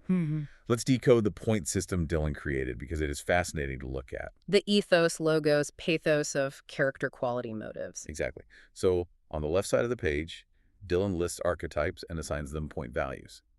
But every single value is negative. Interesting. The hierarchy goes like this. Father is assigned negative 25 points. Son is negative 20. Brother is negative 15. Savior is negative 10. King is negative 5. If we look at this through a Jungian lens, the archetypes that carry the heaviest negative weight are the intimate familial ones. The father being the worst. Right, the father is a negative 25. And as we move out into grander, more abstract archetypes like the savior, the king, the negative weight actually decreases. That's a really good point. This implies that the core wound, the original distortion in the syntax, if you will, is rooted in the patriarchal family structure. But the most shocking detail is at the very bottom of this list, below King. Dillon writes HRI, the hospital itself. And what's the point value? The point value assigned to HRI is 0. Negative 0. That is brilliant. Think about the philosophical implication of giving the hospital 0 points. What does that say to you? Well, at first I was super confused because obviously the hospital has all the power in this scenario. They control the doors and the drugs. Right. But maybe Dillon is saying they have no spiritual or moral weight, like the father hurts you, so the father is a negative 25. But the hospital, it's just a bureaucracy. It's impersonal. Exactly. It's a lifeless machine running an algorithm. You can't be emotionally wounded by a machine. It's just 0. Exactly. HRI is simply the board upon which the game is played. It is the sterile, zero-value environment that the player must navigate. And Dillon writes out specific rules for navigating this environment, too. Next to the grid, there are commands. Fight for the protection. King die and lose death. Very intense phrasing. There are instructions for moving across X, Y, and Z axes, and a note about maintaining a 360-degree radius of awareness. And to play this game, Dillon begins collecting and creating artifacts. They adopt a collector identity. Gathering tools and sigils to empower the avatar within the magic circle. We have the physical artifacts right here in front of us. There is a manila envelope covered in colorful, meticulously cut out diamond patterns. Red, yellow, orange, green, blue. It looks like armor. It looks exactly like a protective shield. There's a drawing on a brown paper bag of a red circle with a yellow cross inside it, radiating these energy lines in blue and green. Definitely protective sigil. And then there's the drawing labeled phi cuffs. It's a grid of 4 quadrants, and inside each quadrant are these overlapping precise circles with colored lines: blue, yellow, green, purple, red. It looks almost like a mystical control panel. Oh, and the artwork. Tucked between the legal papers is this really striking drawing of a woman. She has flowing blue hair, an ornate purple dress, and she is sitting on a red and yellow throne against a deeply shaded black background. She likely represents a divine feminine archetype, perhaps a goddess or a queen, brought onto the chessboard to specifically counter the negative weight of the patriarchal figures we talked about earlier. What I love most, though, is that amidst all this heavy, mythic survival strategy, Dylan somehow retains a sense of humor. Really? Where? On one line piece of paper, mixed in with all the math, Dylan writes, "I have the compass of a Denver omelet." The compass of a Denver omelet. That's amazing. What does that even mean? It's completely absurd. But right below it, Dylan writes, "Teleporter. Hyperpower." Oh, man. It shows a mind that hasn't been completely crushed by the system. There is deeply creative, associative, playful intelligence at work here. Dylan is gathering symbols, geometry, humor, and art to build a fortress. But we really must remember why the fortress was built in the first place. We've examined the hospital's cold ethos, and we've marveled at Dylan's mathematical and gamified logos. Right. But if you look closely at these documents, the pathos, the raw human suffering, is the absolute foundation of it all. That brings us to the story of Bella. Amidst the hypercubes and the high pay complaints, there is a simple handwritten timeline that spans a full page. Okay. It's titled The Story of Bella, and it serves as the historical record of this personal mythology. Let's trace that timeline. It reveals how long this refactoring process has actually been going on. It starts years before the hospital admission. 2017. I was defeated, crying. "Do you want to come live?" Panic. And no, too soon. I'll be back. A profound initial trauma, a breaking point where the ego feels totally defeated, followed by a perceived invitation to escape reality entirely, which Dylan rejects out of sheer panic. Then, 2018, I was astral. Moving to 2020, there's a note that says, "Pandemic player. Body was taken." Think about the collective psychological toll of 2020 for a second. Now imagine experiencing that massive isolation while already deeply immersed in a struggle for psychological sovereignty. It would be unbearable. The feeling of having one's body taken aligns perfectly with the intense loss of physical autonomy we all felt, but magnified to a mythic scale. In 2021, the timeline notes, Pauline took her spot. And then, in 2022, a major turning point. Dissected 22, I made sigil. And they draw a small diamond shape next to the text. That is the exact moment the collector identity is formalized. 2022 is when Dylan transitions from being a passive victim of these experiences to an active architect, creating sigils to reclaim power. Finally, 2023, the intro. Winnie Pooh the Conjurer. And a note, first iteration of Heart. Winnie Pooh the Conjurer, it's just heartbreaking. It really is. It reveals a desperate, creative introversion. When the external world is totally devoid of comfort, you conjure your own protectors, even invoking childhood figures of pure innocence to try and rebuild the first iteration of Heart. This timeline isn't just a list of delusions. It is a 6-year map of a human being trying to survive profound emotional isolation. And that isolation makes the most fragile artifact in this entire stack so incredibly powerful. The physical items. Yeah. Sitting right on top of the hospital's sterile fact versus opinion CBT worksheet, someone has placed 2 pieces of origami. Oh, wow. One is light green, folded to look like a moth or a butterfly. The other is pale yellow, folded into a similar winged shape. And resting gently on top of these paper wings is a small, handmade beaded bracelet. Just simple, multicolored plastic beads, the kind you thread onto an elastic string. Exactly. Just cheap plastic beads. And attached to this bracelet is a torn piece of paper. It's not written in Dylan's intense capitalized markers or frantic cursive. Who wrote it? It's a softer, more careful handwriting. It reads, "For Dylan, I didn't get all, some needed to be purchased." And there's a little sad face drawn at the end, with a colon and a parenthesis. Let that sink in for a moment. I know. We spent this entire deep dive looking at binary matrices, Euler's formula, the energy chess game, the battles over HPAC compliance, and the grand declarations of the eternal sovereign champion. All this heavy, abstract stuff. But right in the middle of all that massive, complex architecture, there is this simple, tangible act of human connection.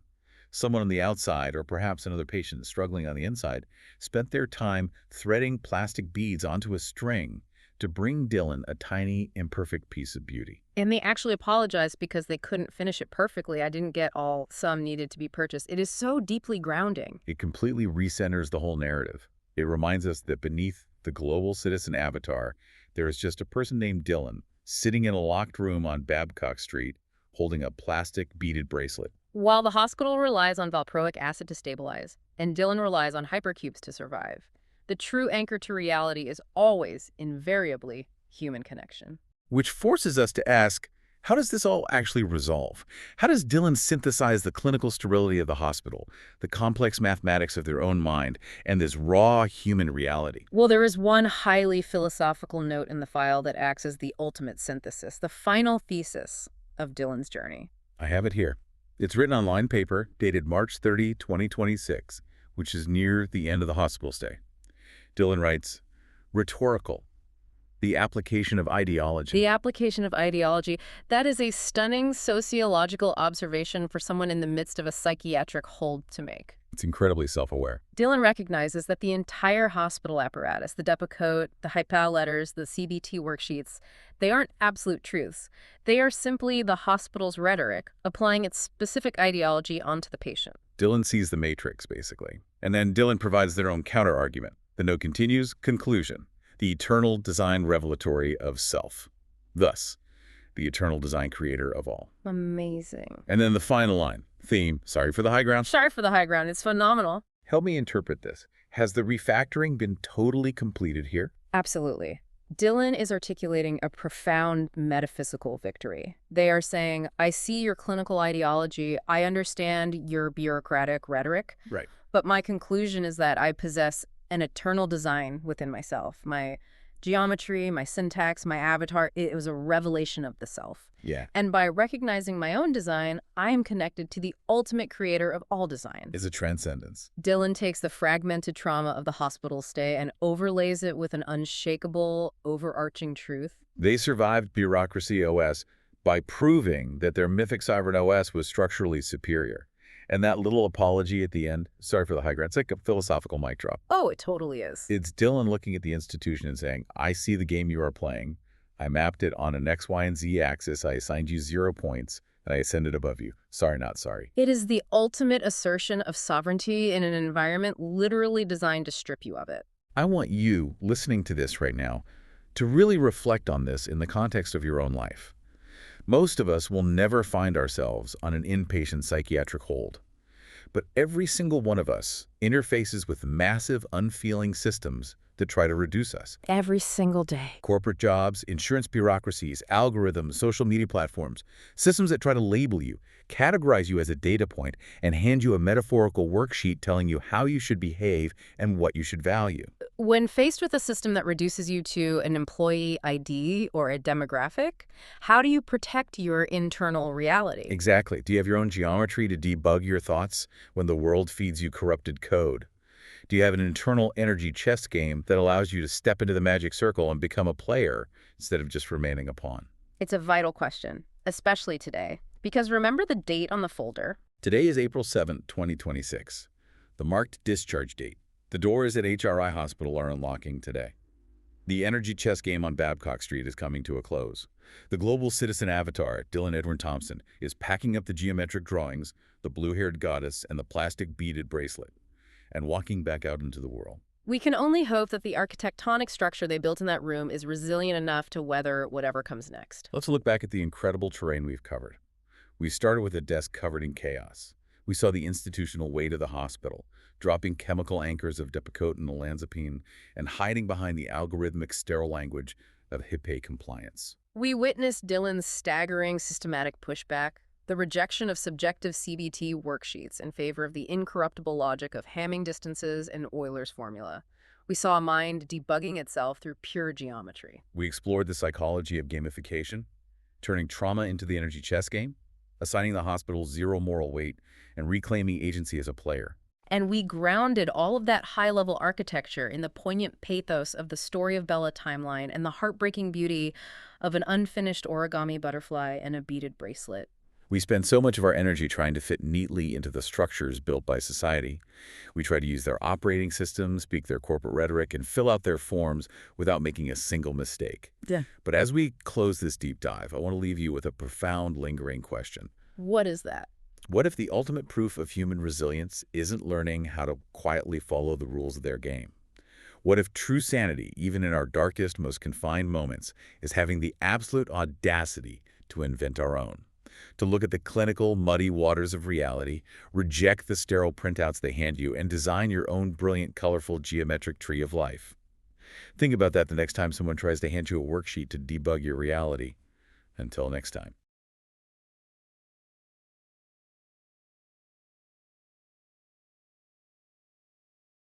Imagine you are walking down a typical city street.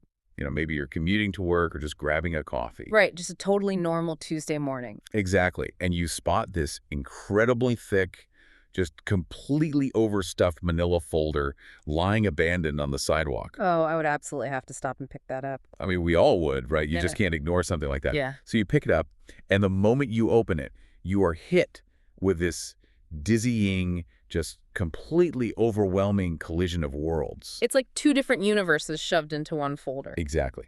Because on one hand, half of the pages inside are these crisp, sterile, legally binding hospital policies. You see pharmacy profiles listing some very heavy-duty psychotropic medications. So like serious chemical interventions. Yeah, I mean, you see these bureaucratic grievance forms typed out in that cold, liability-conscious language. But Wow. then literally glued or stapled or drawn directly over those official documents, you find these sprawling, chaotic, handwritten notebooks. It's just a total visual shock. It really is.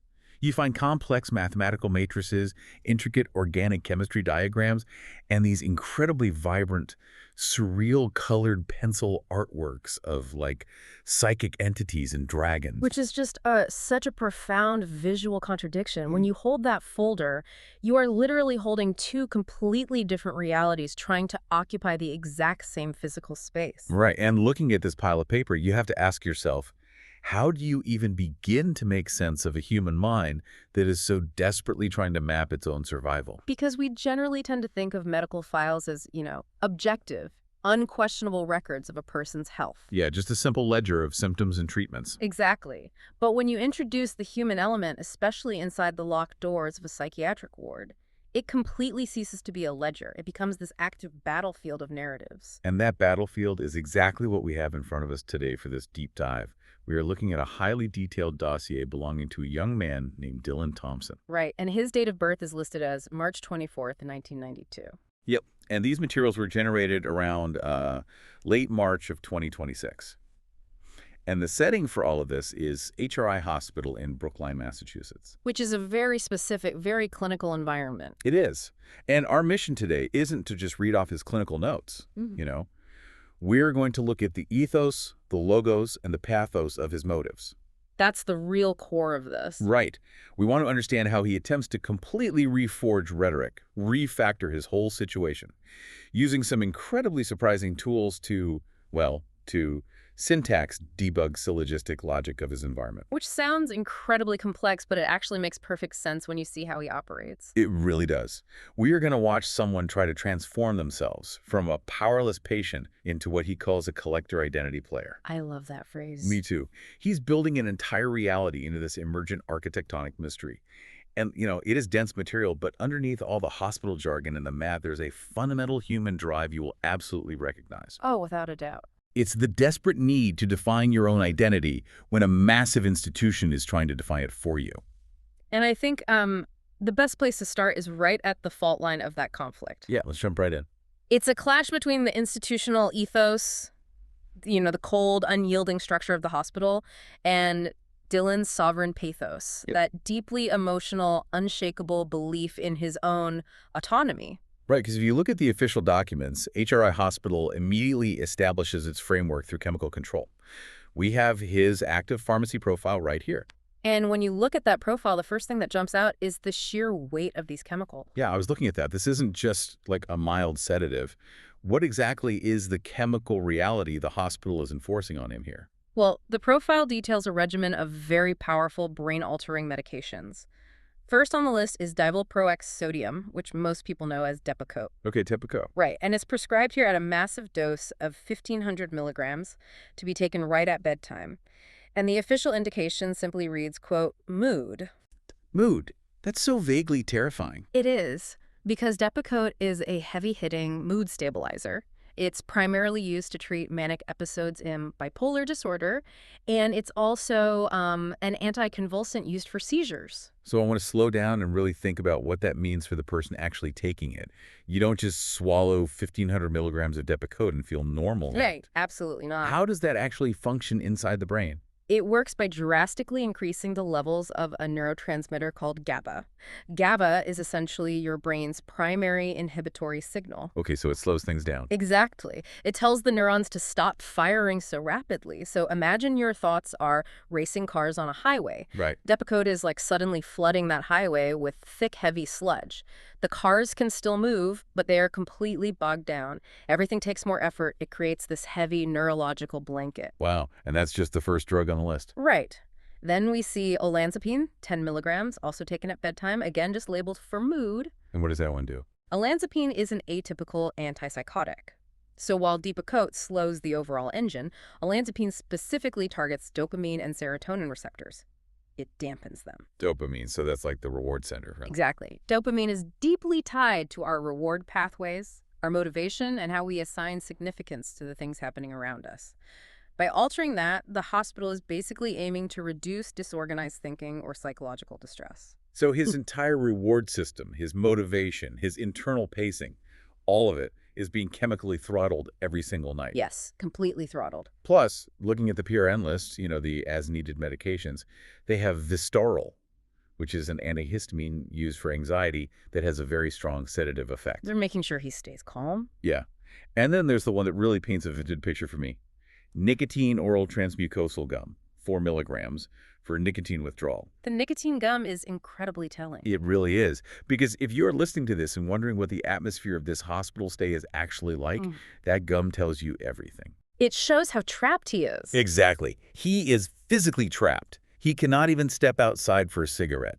His basic daily habits are completely severed. Every single chemical entering his bloodstream is strictly measured, documented, and administered by someone else holding a little paper cup. Which is the ultimate expression of the modern psychiatric logos, right? Yeah, absolutely. It's the institution saying, we have identified your chemical imbalance, and we will apply the calculated chemical counteragent. They have total dominion over his biology. And that physical and chemical dominion is fortified by this massive wall of bureaucratic and legal control, because included in the dossier are 2 letters from the hospital's patient advocate. Right, Janavir Tejada. Yeah, Janavir Tejada, dated March 25th and March 30th, 2026. These are formal responses to official grievances that Dylan has filed. And the March 30th letter really caught my eye. Oh, it's wild. Dylan filed a complaint because his assigned social worker contacted his designated healthcare proxy without Dylan's direct consent. He felt his boundaries were completely violated. And if you read Tejada's response, it is just a masterclass in institutional detachment. It's so cold. It is incredibly polite, utterly impenetrable, and completely infuriating if you are the person on the receiving end. She outlines her whole investigation. She reviewed hospital policy, interviewed the staff, and consulted the director of risk management and the director of clinical services. The moment risk management enters the chat, you know exactly what game the hospital is playing. Oh, 100%. Their primary concern is no longer the patient's emotional well-being. It is entirely about protecting the institution from legal liability. Precisely. So Tejada then delivers the resolution. She acknowledges the rule. If a release of information and ROI is not signed, staff cannot share details of a patient's treatment. Right, that's standard. However, she points out this little loophole. The healthcare proxy initiated the call and left a voicemail. The social worker then returned the call and just listened to the proxy's concerns. Yeah, and Tejada concludes her letter by stating, quote, "Your social worker received this information but did not share any back, which is still in compliance under HIPAA." Which is such a maddening legal technicality. The hospital is basically saying, hey, we didn't violate the Health Insurance Portability and Accountability Act because our social worker only used their ears, not their mouth. It's the letter of the law over the spirit of the law. Exactly. But put yourself in Dylan's shoes for a second. His autonomy was entirely bypassed. The people controlling his life had a conversation about him behind a closed door. And he had no say in it. None. The hospital does not care that this makes him feel fundamentally unsafe. They only care that the sequence of events fits neatly within the legal parameters of state and federal law. And we have to escalate the stakes here even further. We have to look at the document titled Your Legal Status as a Patient, specifically Section 12B. Yeah, let's talk about Section 12B. This is the Massachusetts general law governing involuntary hospitalization. This is the truly terrifying part, because this isn't a hotel you can just check out of when you get tired of the service. Not at all. Section 12B allows an institution to hold a person against their will for 3 business days. And those are business days, which means if you get there on a Friday night, the weekend doesn't even count. Oh, that's such a brutal reality. But the document goes even further than that. It explicitly tells the patient that if the hospital decides you are not ready to leave after those 3 days, they will petition the district court for a legal commitment. They will literally take you to court to strip you of your right to leave. Think about the immense psychological pressure of that. Your body is saturated with 1,500 milligrams of a drug, slowing your brain down. You're receiving these polite clinical letters telling you that your privacy boundaries don't matter because of a high-pay loophole. Right.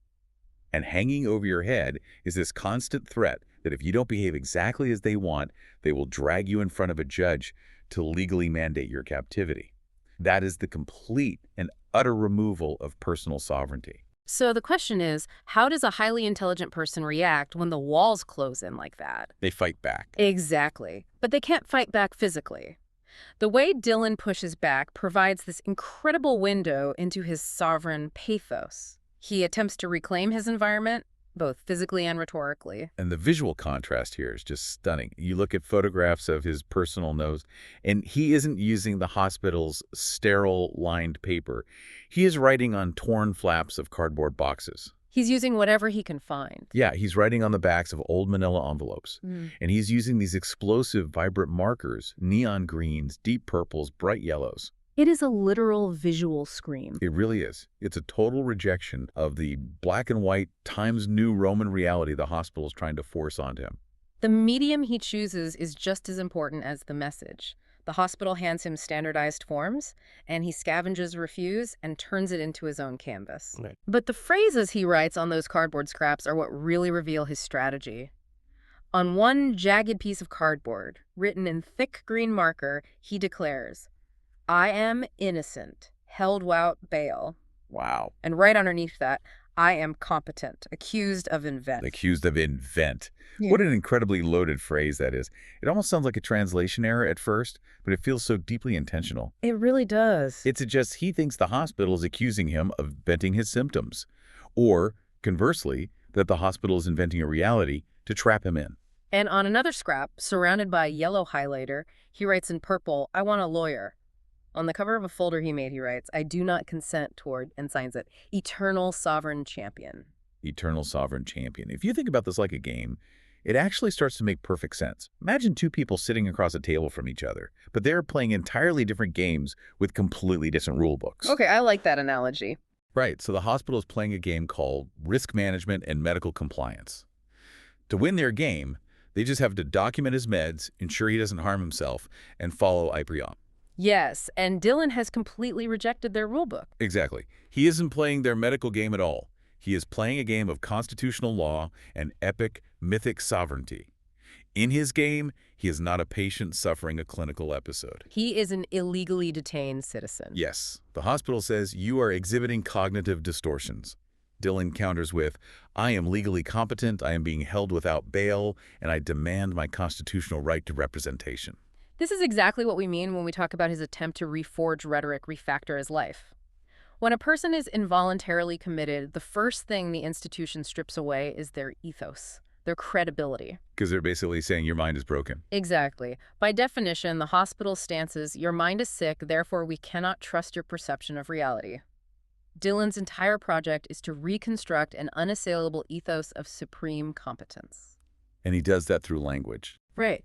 By utilizing highly legalistic, archaic language words like sovereign, bail, competent, accused, he is borrowing the massive, intimidating authority of the legal system to fight the authority of the medical system. He is basically saying, you might have an MD, but I have the Magna Carta. It is a brilliant, desperate attempt to assert order over a situation where he has absolutely zero physical leverage. But here's where we have to ask the really difficult question. If the hospital represents an immovable bureaucratic structure, how does an analytical mind fight a war of attrition against it? Because words only get you so far, right? Right. Legal vocabulary is a shield, but it doesn't change the fact that the hospital literally holds the keys. So you have to build a structure that is more complex and more undeniable than the hospitals. You retreat into the fundamental, unarguable truths of the universe. Which brings us to a fascinating evolution in his defense mechanism. We move into the realm of syntax debug syllogistic logic. Yes, let's get into this. We see Dillon turning away from social and legal frameworks and plunging headfirst into hard mathematics and computer science. The level of detail he goes into here is just staggering. Among his notebooks, there is a page prominently titled Hamming 1, 2, 3. Which is such a specific reference. Right. For anyone listening who doesn't have a background in 1950s computer science or telecommunications, that might sound like pure nonsense. But Dillon knows exactly what it is. He's drawn it out perfectly. Yeah, he has drawn a highly precise three-dimensional cube. And at the vertices of this cube, he has labeled the coordinates in binary code, like 0, 0, 0 at the bottom left, the next corner, all the way up to 11, 1. To understand the profound metaphor here, we have to explain what a Hamming code actually does. It was developed by Richard Hamming at Bell Labs in 1950. Okay, Bell Labs, 1950. Right. In computing, when you transmit data across a channel, interference can happen. A bit of data might accidentally flip a 0, erroneously becomes a 1, or a 1 becomes a 0. That is a data error. And that corrupts the whole message. Exactly. So Hamming codes are a family of linear error-correcting codes. They don't just detect that an error occurred somewhere in the transmission. The mathematical structure actually allows the computer to pinpoint the exact specific bit that flipped and automatically change it back. Okay, now, put yourself in his shoes and think about that metaphorically. Your brain is swimming in Depakote and olanzapine.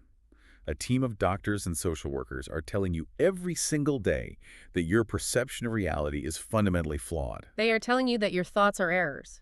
Yes. If you are an analytical person, what do you do with that information? You initiate a literal syntax debug. Exactly. The syllogistic logic of computer science is incredibly comforting because it is purely binary and entirely undeniable. It is true or it is false. It is a 1 or it is a 0. There's no gray area for a doctor to interpret. Right. Dillon is clinging to the concept of error correction to try and debug his own reality. He is trying to mathematically calculate the flipped bit in his environment or in his own mind.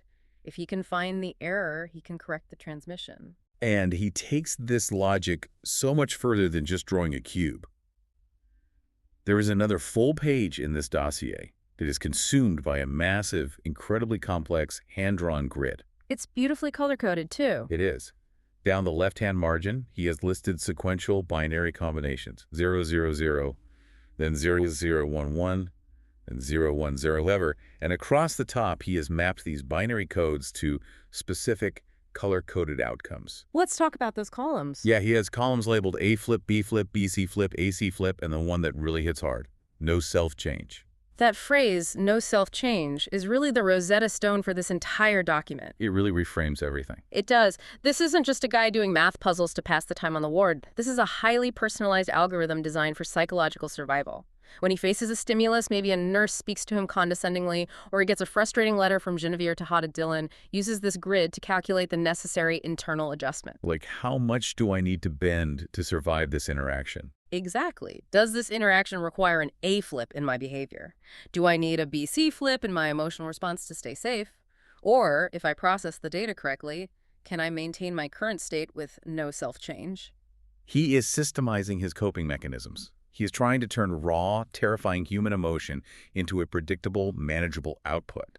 Yeah. And he doesn't just rely on computer science either. He also turns to the physical building blocks of the universe. Yes, the organic chemistry notes. On another page, which he has heavily underlined, he maps out the nomenclature of organic chemistry. It's the OR-ARGU page. It lists the prefixes for carbon chains. Meth, eth, prop, but pent, hex, hept, oct, non-decuter. I remember memorizing those in high school. Right. And below that, he has the functional group suffixes. Ania, anan, anal, anal, one, oic.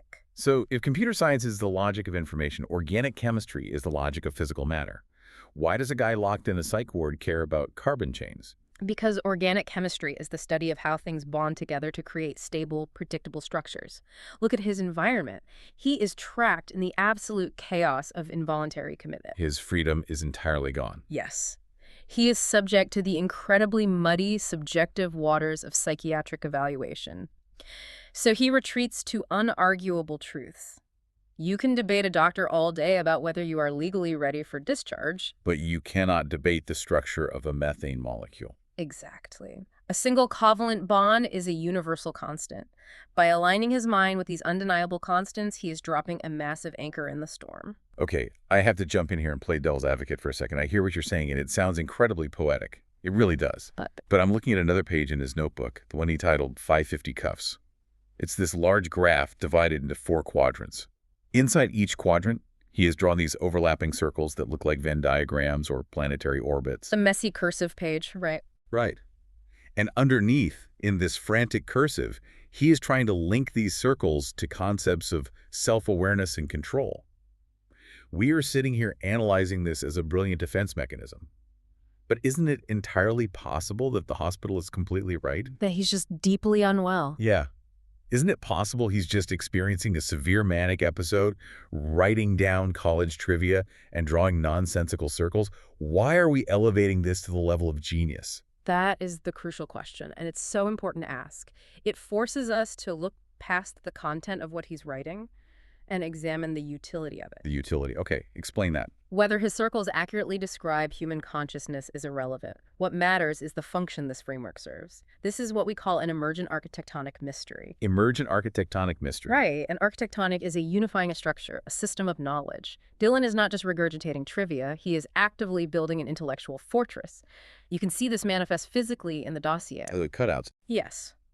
Alongside the math, there are photographs of dozens of perfectly cut, brightly colored paper rhombuses, cubes, and interlocking diamond shapes. They look like pieces for a mosaic, or honestly like tiles for some incredibly complex board game. They are the physical manifestation of his rules. The hospital controls his physical container. They lock the doors. They dictate the medication. They control the lights. But they do not control the geometric laws of the universe. Exactly. By mastering, mapping, and physically cutting out those geometric laws, Dylan claims a domain of absolute control. The ward is his physical prison, but the architectonic mystery is his intellectual sovereign territory. It doesn't matter if the doctors think it's nonsense. It works for him. It keeps his core identity intact. I see. So if the hospital's game board is rigged against him, he literally cuts out his own pieces and builds a new game board on top of it, which flows perfectly into what might be the most fascinating part of this entire deep dive. The gamification. Yes. Once you have built the board and defined the mathematical and chemical rules of your universe, what is the next step? You have to assign the pieces and start playing. And we see him do exactly that. We watch him gamify his reality to become a collector identity player. A collector identity player. When you are totally powerless, your only option is to change the rules of engagement. Dylan does this through a handwritten ledger that is just a masterpiece of psychological adaptation. It's a multi-column chart. On the far left, he lists the names of the people and entities in his life. Dad, Nuala, Jeffrey, HRI, Doc Cole. Next to that, their real phone numbers. Next to that, their birth dates. It looks like a standard address book until you hit the final column. That is where he has assigned aliases and character quality motives to every single person. Let's look at the specific mappings, because they are wild. For Dad, the assigned roles are AI friend and insurance rule. Nuala is mapped as girlfriend. And there is someone mapped as a captor. Another person is labeled an inmate peer. Someone else is a lawyer health neutral. There is a Supreme Judge court, and then someone simply labeled gangster. The linguistic choices are incredible. Think about calling your own father an AI friend. It's so detached. It really is. If you are in a massive mental health crisis, your relationship with your parents is probably incredibly messy, emotionally fraught, and painful. But an AI friend. And artificial intelligence isn't messy. Exactly. It's predictable. It operates on programmed logic. It doesn't judge you. It just processes your inputs. Yeah. And labeling a fellow patient on the ward as an inmate peer reinforces his sovereign pathos rhetoric. It reminds him that he is in a prison, not a hospital. Right. It's a brilliant abstraction. It draws heavily on the mechanics of tabletop role-playing games or complex strategy video games. In those environments, every non-player character, every NPC has a specific alignment, a set function, and predictable rules they must follow. So by turning his parents, his social workers, and his doctors into archetypes like health neutrals or captors, Dylan elevates himself. He becomes the collector identity player. He is the main player character navigating a world populated by NPCs. And he doesn't just invent the characters, he literally builds the combat mechanics. There's a page in the dossier titled Energy Chess Game Ever. Oh, this page is wild. It is wild. It looks like a stretched out, distorted chessboard combined with a complex ledger of points and moves. He creates a point system that seems tied to emotional energy or life events. You see values like -25y, -20y, -15y, scaling all the way down to -0. And beside these numerical values, he lists the roles: father, aide, brother, nurse, prey, HRI. And below that, he has outlined a chaotic, highly specific list of tactical moves you can make in the game. The moves read like a manual for a game only he understands. He writes, King Dino Close Death, Night Charge into Dark, Block, Capture, Escape, 360-degree spin, horizontal vertical per turn. To understand why a grown man is writing about a King Dino close death while locked in a hospital, we have to look at the character quality motives. What's the actual utility of this game? Exactly. What is the psychological utility of inventing the energy chess game? We have to go back to the reality of his situation. Unfiltered reality on a locked psychiatric ward is deeply traumatizing. You're stripped of everything. You are told you are sick, you are forced to take heavy medication, you are stripped of your rights. If you accept that reality at face value, you are nothing but a victim. And nobody wants to be a victim. It's completely crushing. Exactly. But if reality is actually the energy chess game, then you are not a victim, you are a tactician. Oh, wow. Let's say a doctor denies your request for an early discharge. In the hospital's reality, that is a medical failure. In Dylan's reality, it is just a tactical setback in the game. The captor made a move. Right, the captor made a move, and now Dylan has to execute a night charge or calculate a BC flip on his matrix to counter it. That is a staggering defense mechanism. It completely abstracts the trauma. If his dad makes a decision he feels betrayed by, he doesn't have to process the devastating emotional pain of a father's betrayal. He just tells himself that the AI friend executed the insurance rules subroutine. It wraps his fragile core identity in a layer of playable mystery. He collects the terrifying data points of his life and refactors them into manageable game mechanics. He is systematically dismantling the hospital's power over his emotions. But this brings us to a really critical juncture. Yeah. We've seen the hospital's rigid ethos. We've seen Dylan's mathematical syntax debugging. We've seen his gamification. But what happens when the hospital actively tries to overwrite his software? When they confront him directly. What happens when they force him to confront their logic face to face? That collision is documented in the final section of our deep dive. We see the hospital hand him a standard, photocopied worksheet. It is titled Life Skills, Fact versus Opinions. For anyone familiar with therapy, it's a classic cognitive behavioral therapy CBT tool. Right. It defines facts as objective truths and opinions as subjective judgments. And more importantly, the worksheet lists a series of cognitive distortions. These are the irrational thought patterns that CBT is actually designed to correct. What kind of distortions? The paper lists things like magnification and minimization, catastrophizing, which is assuming the worst possible outcome will inevitably happen, overgeneralization, mind reading, and emotional reasoning. The hospital's intent here is so obvious. They are handing him this worksheet to say, hey, your reality is distorted, you are catastrophizing, you are engaging in emotional reasoning. Here is the tool to fix your broken software. But the way Dylan physically interacts with this worksheet is incredible. He doesn't fill in a single blank. He doesn't write a reflection in the margin. No, he essentially buries it. Right over the text explaining facts versus opinions, there is a sticky note from a friend named Kanya talking about purchasing supplies. And sitting physically on top of the worksheet, completely obscuring the hospital's text, are two perfectly folded origami shapes. They look like geometric butterflies. Yeah, and a bright, hand-strung beaded bracelet. The symbolism is so loud. The institution hands him a piece of paper telling him his worldview is a cognitive distortion. He responds by literally paving over their clinical assessment with his own physical art. He uses origami and jewelry to blot out their diagnosis. He completely refuses to play their game. It is an absolute rejection. He completely dismisses their clinical ethos and proposes his own alternative medical model. On a piece of lined notebook paper, Dillon has drawn a large, three-dimensional hexagonal shape. And at the top, he writes, illness and treatment, analyze. He's making his own diagnostic manual, and he doesn't use any of their words. He doesn't write bipolar or schizophrenia. Around this hexagon, he writes criteria like coronal, emotions, good and right, control, resolution, and stress. He is mapping the human condition on his own terms. He replaces the DSM with his own geometric charting of morality and control. And this deep desire to create a sovereign identity culminates in the most visually arresting part of the entire dossier, his artwork. Yes, the drawings. If you are listening, you really have to picture these drawings in your mind. They aren't quick, messy sketches. They are intense, labor-intensive, brightly colored projections of his emergent architectonic self. The detail is amazing. First, there is a drawing of a dragon. It has a vivid, aggressive red mane, piercing yellow eyes, and thick green horns. It is surrounded by a dense, swirling sea of textured blue marker. It looks ancient and fiercely protective. Then there is the purple entity.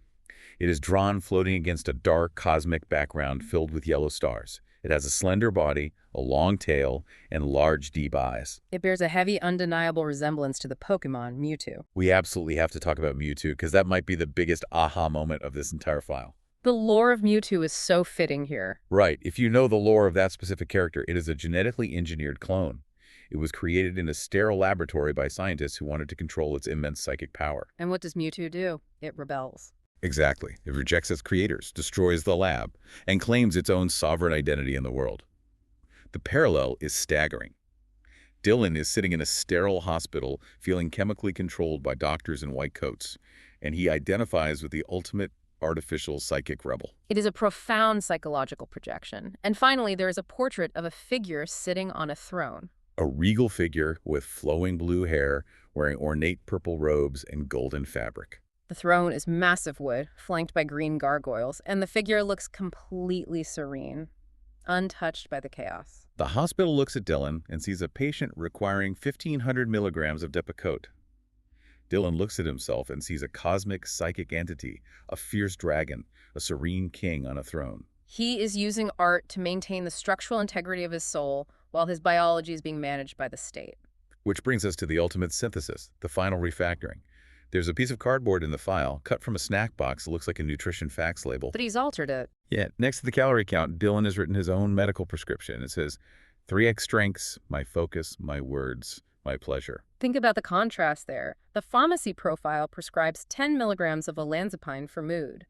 Dillon prescribes himself 3x strengths of his own focus and his own words. He is reclaiming the very language of dosage and treatment. And the crowning jewel of the dossier, really the thesis statement for everything we've talked about, is written on a heavily pressed piece of lined paper in elaborate blue ink. Dillon writes, rhetorical, the application of library.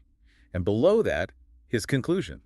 Conclusion, the eternal design jeweler of self. The eternal design jeweler of self. It is pure poetic brilliance. It encapsulates everything perfectly. It really does. Dillon has taken his vast internal library, his knowledge of constitutional law, the error-correcting logic of Hamming codes, the covalent bonds of organic chemistry, the archetypes of role-playing games, the strategic mechanics of chess, and his visual art. And he has taken that library and applied it rhetorically as a shield. He takes all those raw materials, and like a master jeweler, he cuts them, polishes them, and sets them into a magnificent design of his own making. He refuses the label of patient. He rejects the label of cognitive distortion. He crowns himself the design jeweler.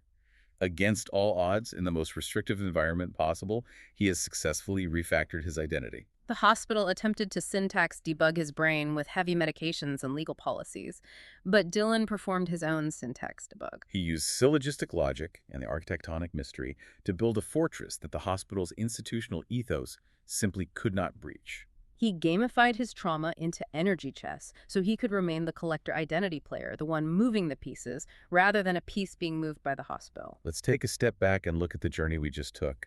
We started with an abandoned folder on a sidewalk.